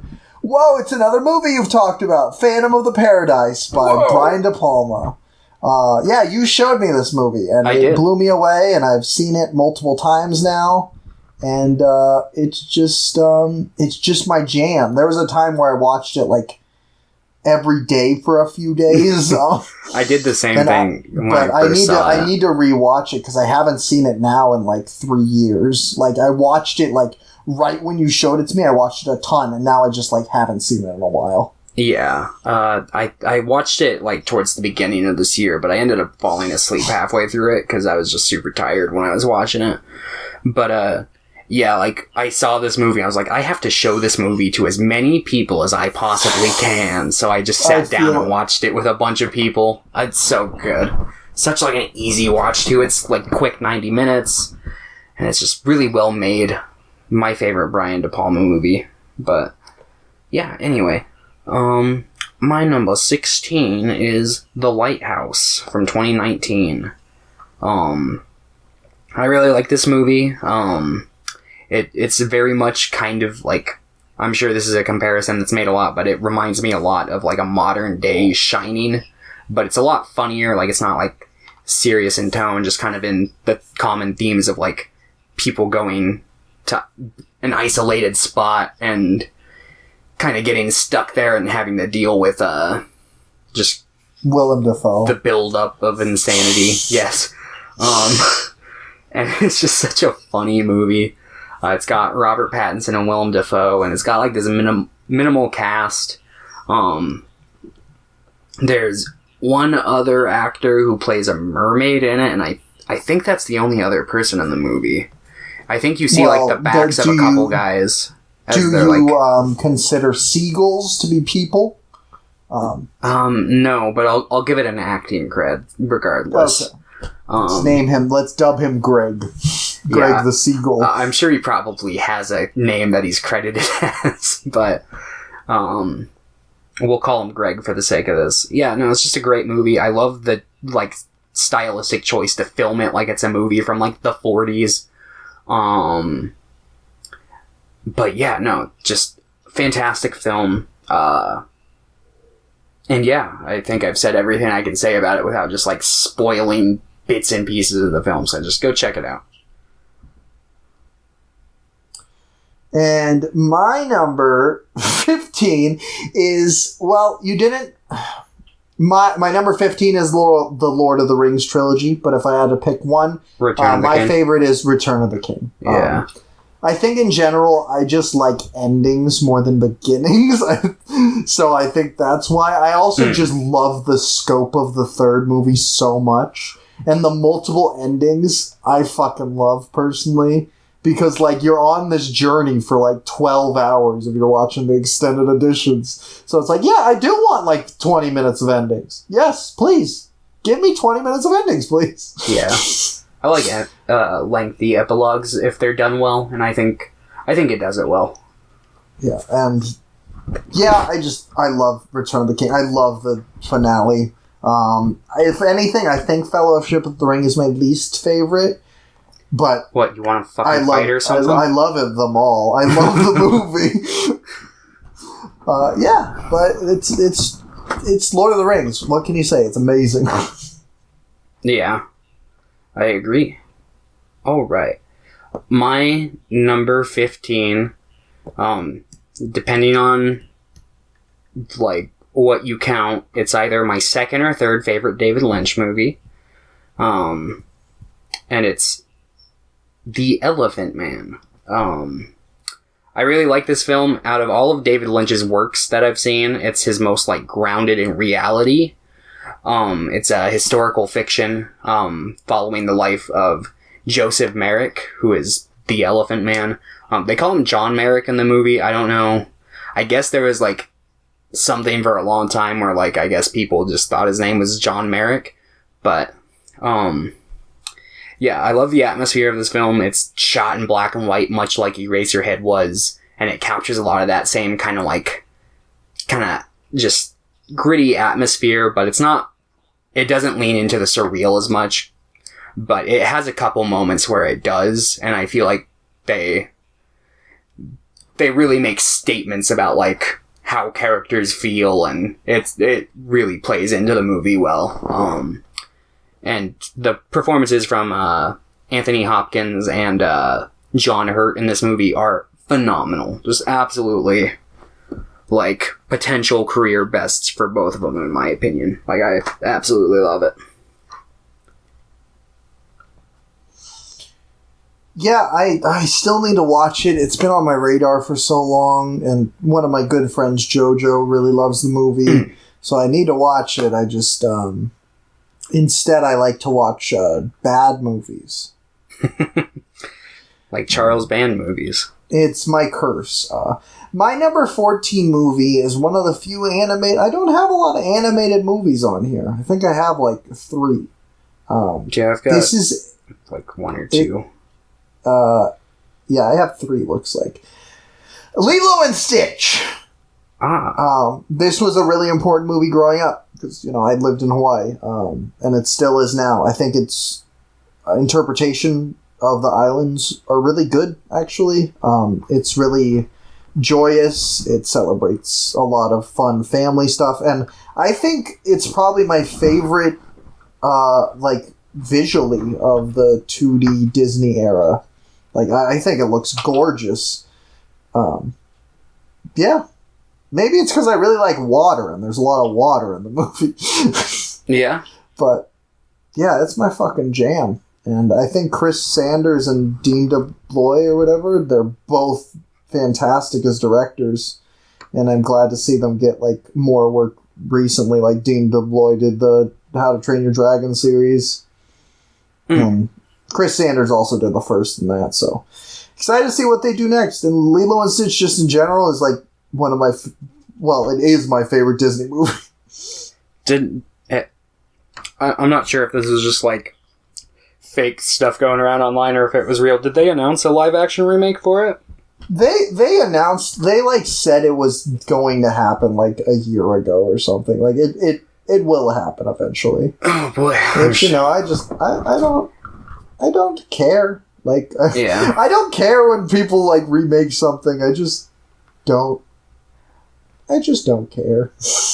I'll see it probably, but like, I'm not gonna be angry if it's bad. It's just, yeah. It doesn't ruin I don't understand people like getting really angry if a movie's bad. I'm not one who typically gets angry. I'll have like, basically like for the duration of the time it's out, I'll cringe a lot, but that'll be like the most that kind of happens on my end.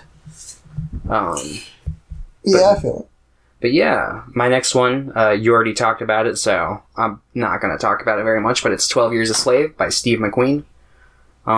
Yeah, great movie. We already talked about it, so what's your number 13? Hey, we already talked about the Spider-Man 2! Whoa. All right. I think it's the best superhero movie. Hands down. I think it's like the greatest superhero movie ever made. I think Tobey Maguire he's my Spider-Man. But more so than anything, Alfred Molina's Dr. Octavius is like the best villain casting I've ever seen. I think he's amazing in the role. Yeah, I agree. And I think that he's the best superhero movie like villain I've seen. Like there are other villains I like, but most superhero villains, especially in the movies, just feel really watered down, while I feel like Spider-Man 2 really wants him to be a complex character, and I think it works really well. Yeah, I really like it, and I really like, this is a bit of a side note, not even talking about a movie, but the video game. I like how the video game kind of took the foundation that the movie took and kind of built upon it. Yeah, that game's fantastic. Yeah. But anyway, my number 13 is a movie we already talked about called Vagabond. Great movie. Yeah. Really sad, really interesting. Like, I just really, really like this movie. When I first put Vagabond on, it was also my number 13, but I just didn't. I'm like, I need to rewatch it for it to be like solidified that high. Yeah, no. I just remember like being floored by this movie, so I just put it up there. I feel it. Yeah. What's your number 12? My number 12 is a movie I know both of us love, but neither of us have talked about it. So I'm interested to know if you have it on here. So we'll see. It is by Richard Linklater, Before Sunrise. You know, I don't have that on here, but I completely brain farted. It might have been on here if I had remembered it, but... I think that Ethan Hawke and Julie Delpy are like the greatest couple I've ever seen on screen. Like, they're so good in this, and this is a movie that makes me really happy for most of it, and then like really sad at the end. Yeah. But I think the writing is really strong in the whole trilogy, but this is just my personal favorite. I think maybe because I'm about like pretty close to the ages they were during this movie, so maybe I'm like, it feels like I'm more attached to them, but it's my favorite of the trilogy, and I think it's one of the best romance films ever made. Yeah, I'd agree with all and of that. And it's really, really pretty! It is. I hope they get around to making that sequel where they're in quarantine. That'd be awesome. I'd really enjoy that. Alright. My number 12 is Ingmar Bergman's Shame. You love Shame! I do. I really love Shame. This is a great movie. Yeah, it's basically just kind of focused on this couple that are like kind of stuck on this island where this like kind of war is going on. There's like an invasion, and it's just kind of like focusing on like their fractured relationship through these trying times. And it's a really good movie. A lot of really good like dramatic moments, a lot of great like cinematography and shots in it.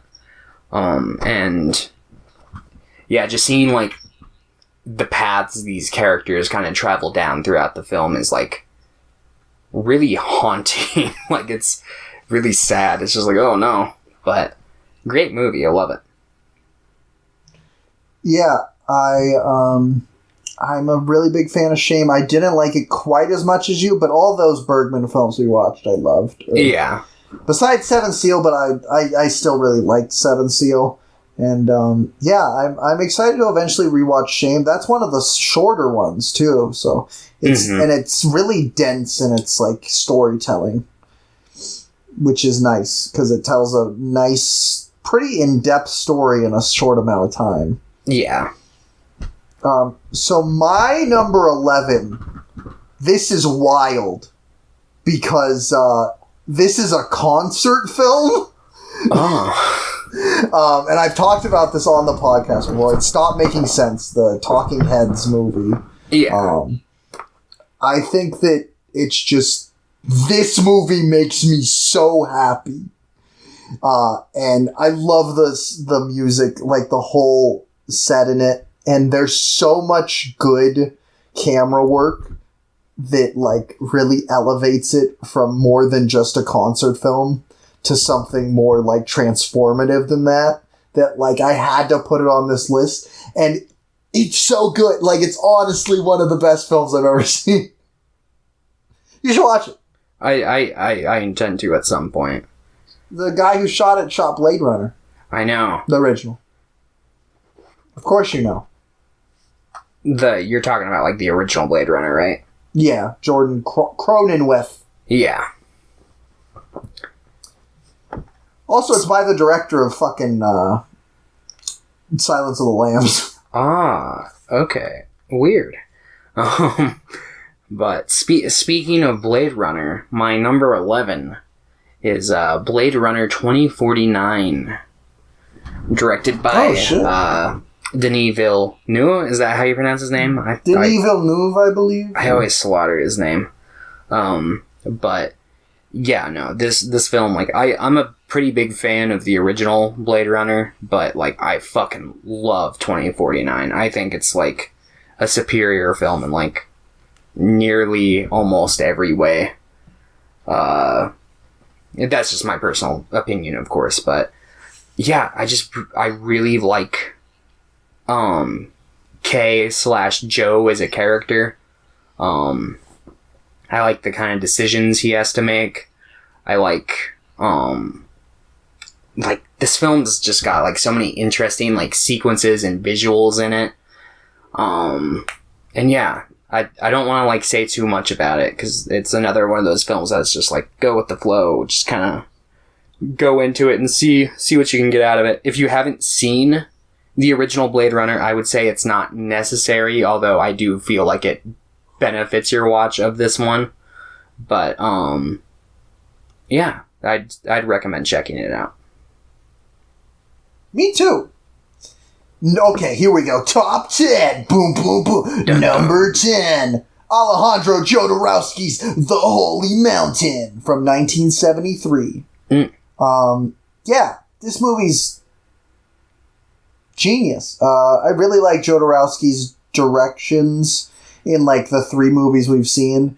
And this and Santa Sangre, I think, are like magnificent. And I think that El Topo is also great, but maybe it's just like my lack of care for Westerns in general that made me like not enjoy it quite as much. But The Holy Mountain is like a perfect film, and I love it so much. And I think Jodorowsky doing so much on it, like it feels like he did like everything but shoot it, it seems. Yeah. And I think having such a clear director like voice in the movie makes it so strong. Yeah, I feel it. Holy Mountain's a fucking holy mountain, that's for sure. Great film. Plus, it's a fucking trippy-ass trip, and I love that kind of shit. Yeah. Alright. My number 10 is another Charlie Kaufman movie. Anomalisa from 2015. Wow! Yeah, this film is probably my second favorite Charlie Kaufman movie out of what I've seen. I only need to see Human Nature and Synecdoche, New York. And whenever he gets around to getting... I'm thinking of ending things on Netflix.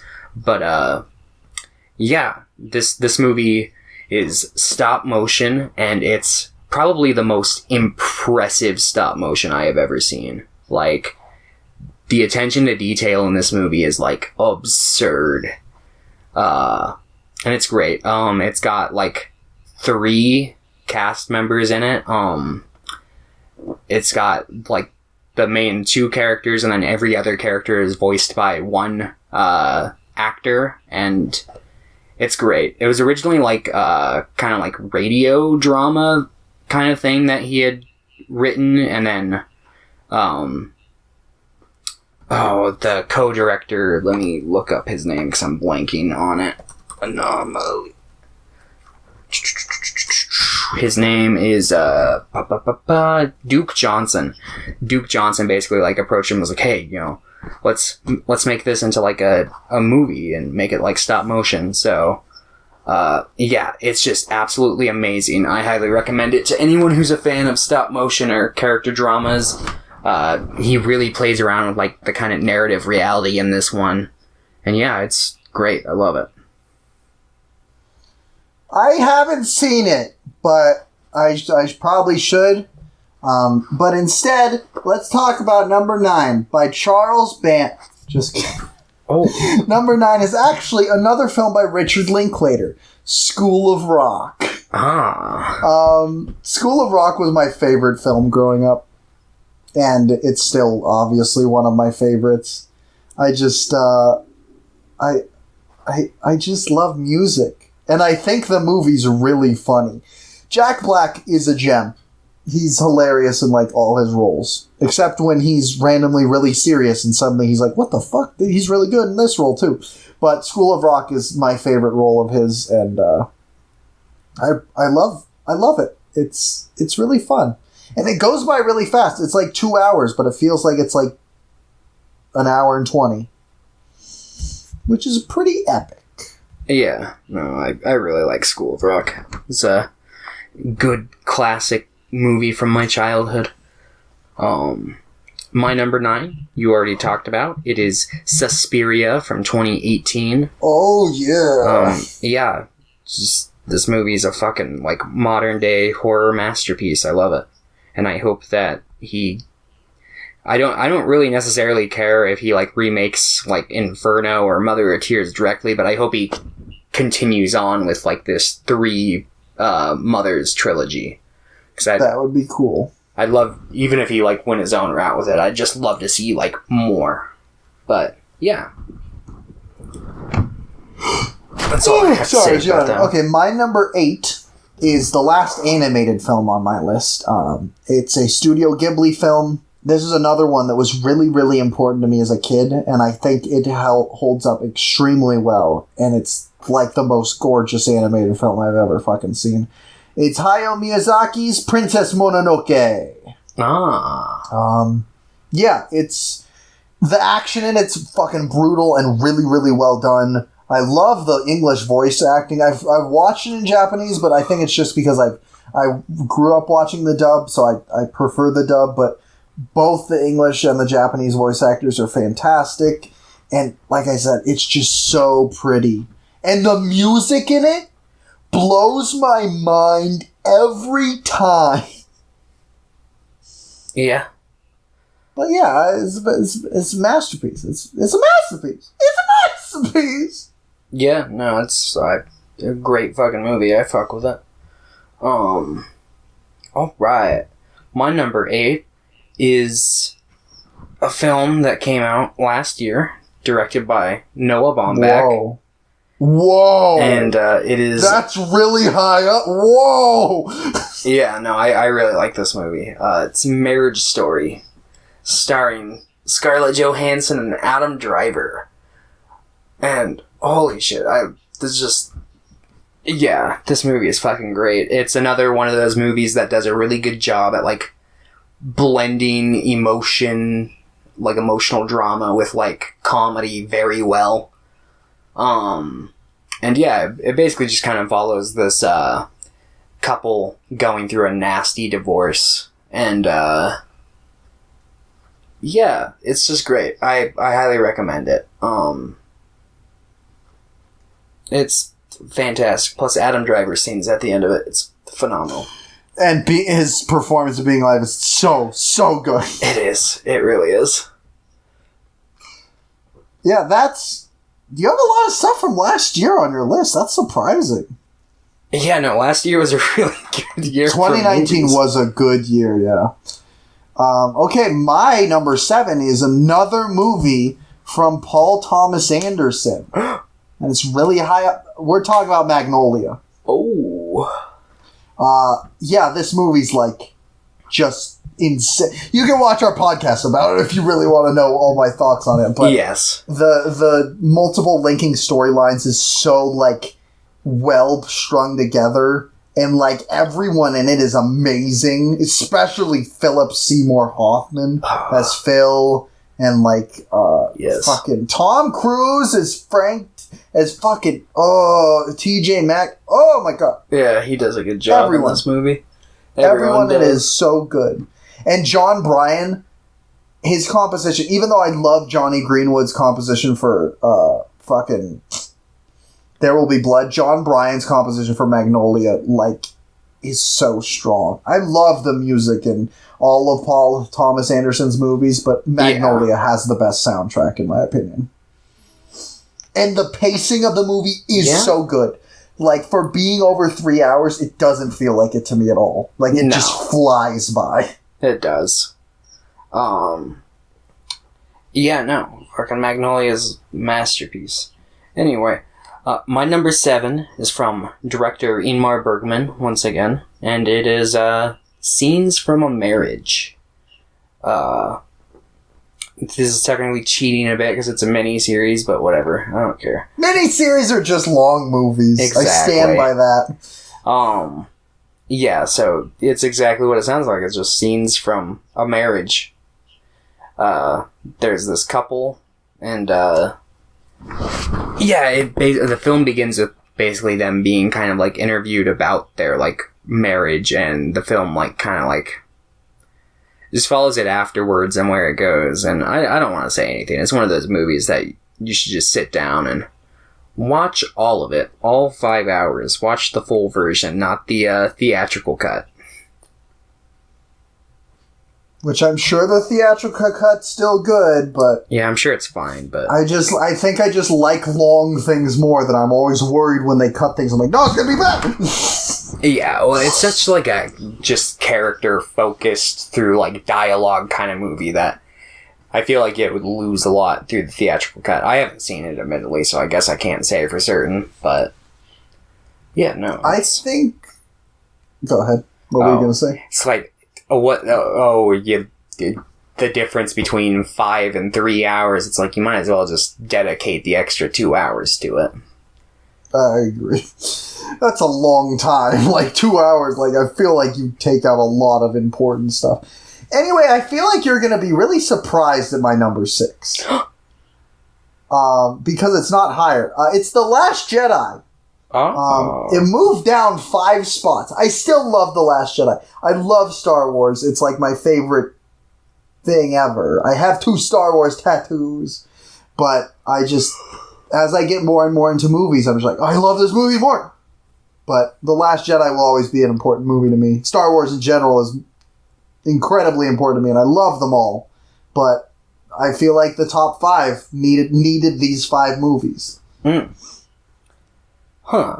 Yeah, that is interesting. I know what one of them's going to be for sure, but I guess we'll see where that ranks up on the list. My number 6 is One Flew Over the Cuckoo's Nest from 1975. Yo, that's a dope-ass movie. It is.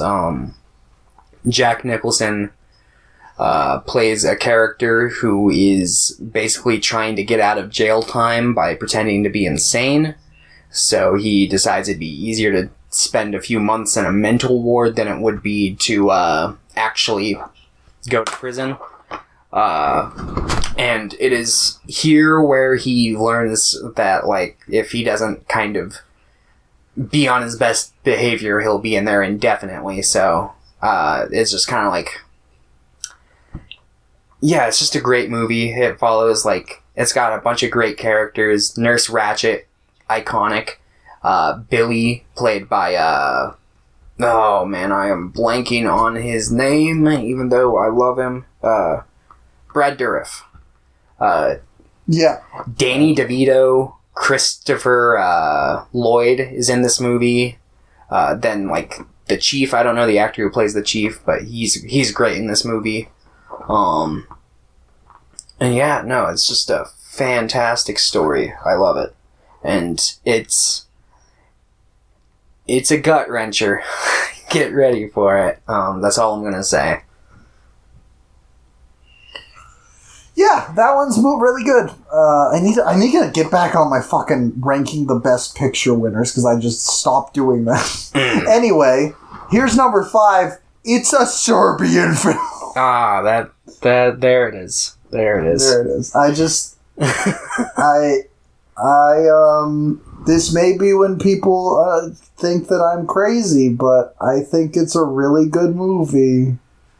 And I've talked about it at length on my Letterboxd, and I feel like in other videos, it's just, I refuse to budge. It's an amazing movie. Stop it. You just need to make like a definitive video where you sit down and talk about it. But I'm like, I want it to be like concise, and I feel like if I try to talk about a Serbian film, I'm just going to ramble on for like 7 hours. Yeah. But yeah, that's my number 5. My number 5 is a movie from 2019. Another 2019 one. Directed by Bong Joon-ho. And... Yo! Yeah, it is Parasite. And, yeah, I think that this is my second favorite Bong Joon-ho movie. I really love it. I wasn't super, like, crazy about it the first time I saw it. I was like, oh yeah, it was pretty good, but not great. But I've seen it a couple times since, and every time I watch it, I enjoy it more. I feel that. Yeah, I think that this is like while I like another one of his movies more, this is the one where I feel like his film style is most pronounced, and the visual storytelling in this movie is absolutely amazing. Reminds me a lot of High and Low in like that aspect, because it'll like kind of depict like the lower class as being like downward as opposed to like upwards, where we'll see like the high class. Like there's a lot of like references with like stairs and basements in this movie, and it's just great. I love it. Plus, it's got Song Kang-ho, who kills in this movie. He's great. The greatest man ever made. So number 4 is by my current favorite director, Sion Sono, yet again. It's Why Don't You Play in Hell, which is just, to me, it's like everything I like in movies. Which is really funny, because at the same time I can look at it and be like, this is everything a lot of people dislike in movies. So it's a very, I feel like, divisive film in certain aspects, but I love its execution, and I think at its heart it's more of just a celebration of creativity and filmmaking than anything else, and I really like that. And I've seen it a couple times now, and it gets better each time, for me at least. Okay. Thomas says that because he was not a huge fan of this movie. I think he thought it was okay. Yeah. Okay, my number 4. But that's why I'm using my big brain tactics. Yes. My number 4 is There Will Be Blood from Paul Thomas Anderson. We already just discussed it. Great movie. Love it. Love it, love it, love it. I'll drink your milkshake. Yep, I was waiting for you to say that. Okay. My number 3, I mentioned it at the very beginning, and you've already said it. It's Scenes from a Marriage. Okay. It's like it's so good. It's so good. Liv Ullmann, Erland Josephson, amazing. Ingmar Bergman's he's amazing. I need to see more of his films because I think I've seen 7 now. And yeah, I've seen 6. But yeah, go watch Scenes from a Marriage. It's fucking amazing. All right. My number 3.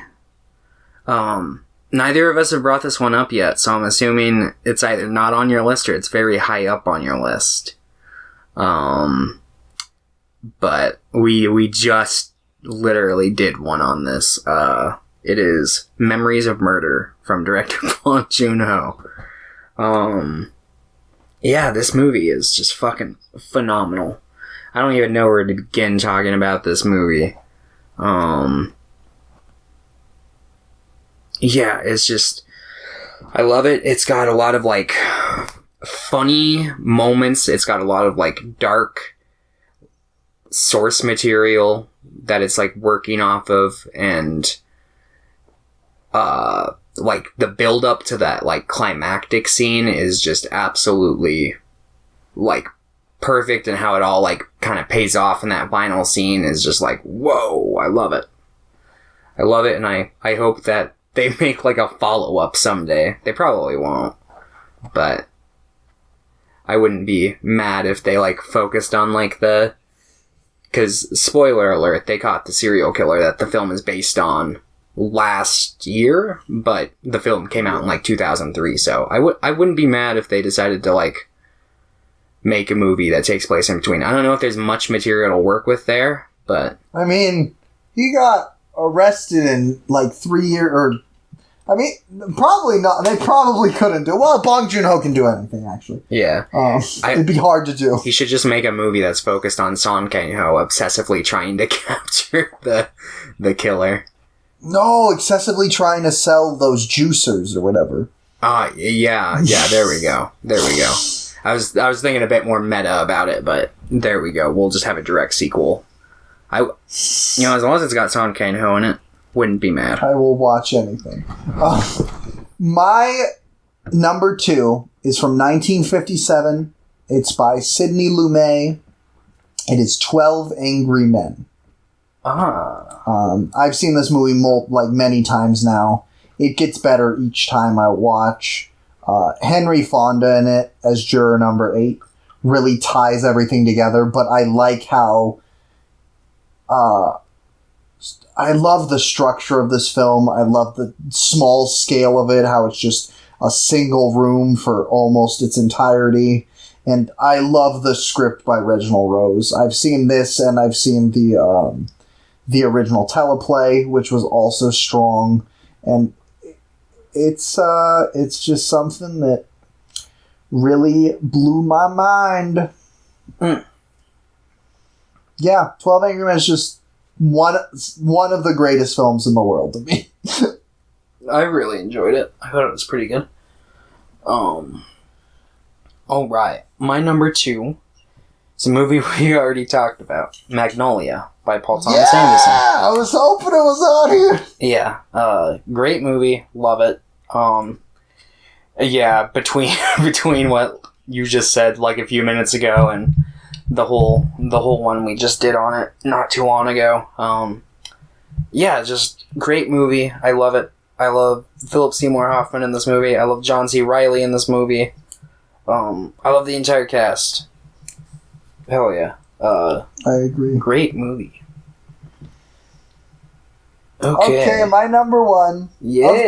Of course you know what it is. It's Memories of Murder. It's the greatest film ever made. It's Memories of Murder.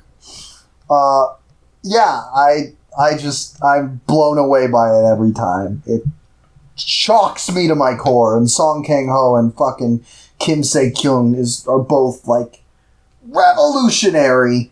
It's literally flawless in my opinion. I feel it's just my favorite movie. I also think, like, I know some people like to differentiate favorites and, like, what they think is the best movie ever, but it's honestly the best movie I've ever seen. Yeah, so that is my number one. Okay. My number one. Wild Hogs. Wild Hogs starring Tim Allen, baby. Okay. Adios, everybody. No, So this might be cheating a little bit, because... DDoSer. No. It's technically... So it's a mini-series, but it's technically kind of not a mini-series, but it's a mini-series. 13 Ghosts of Scooby-Doo? No. It is... Twin Peaks: The Return. Oh, shit, nice! Yeah, it's technically like a third season, but it's like basically its own standalone. Or I can't say it's its own standalone thing because it references like the original Twin Peaks, obviously, but it's very different from the original Twin Peaks. And it's basically not just the finale to Twin Peaks, but kind of the finale to like David Lynch, yeah. And while it's not like he hasn't, like, expressed it's like, oh, I'm not going to make a film ever again, the likelihood that he will is very low. He hadn't made, like, an actual, like, feature film in many years before, like, hopping on to Twin Peaks: The Return, but it's just an experience like I've never experienced before. I remember watching it week to week as it was coming out, and, really nothing I've ever watched can quite compare to, like, how this series made me feel. Like, it's just so phenomenal on so many levels. And, I look forward to when you eventually get around to watching all of the Twin Peaks stuff, because I feel like you'll really like it. I'm excited to eventually, but I have to watch Charles Band movies. Yes, of course. Priorities. But... yeah, so I'm not going to say much about it, obviously, because I don't want to spoil anything about, like, the previous Twin Peaks seasons or movies or that. And, yeah, this is one of those things where it's just like, just go in blind. Just go in blind. Watch season 1, 2, Fire Walk With Me, the extended cut, and then watch Twin Peaks: The Return. We did it! We did it. The best things ever made. Yes. Yeah. This list was very hard. Number one was easy. Like, Memories of Murder was so easy to put as number one for me. Especially on that last watch. I struggled. I was like, oh, I don't know what to put here. But, yeah. I felt like I made the appropriate choice for myself. 1, 2, and 3... I had the first day I had down. There was Memories of Murder, 12 Angry Men, Scenes from Marriage, and then everything else I'm like, oh. But yeah, Memories of Murder just is so good. It's so good. It is. It really is. Pierre just sent me some questions like an hour ago, so let's have question time now. Oh, okay, sure. Nice. Okay. Question 1. Who is the best member of Green Day? Oh, I'm not qualified to answer this. But I can't remember anyone except Billy Joe Armstrong because I don't like Green Day, so I'm going to say Billy Joe Armstrong. I'll give the same answer. Yeah. Okay, question 2. If you were able to change the ending of any story, what would you change? I would change the ending of Naruto. I would have it so when Madara drops down that giant meteor, it blows up the earth and there's nothing more. That would be the So end of Boruto Naruto. cannot exist. Yes.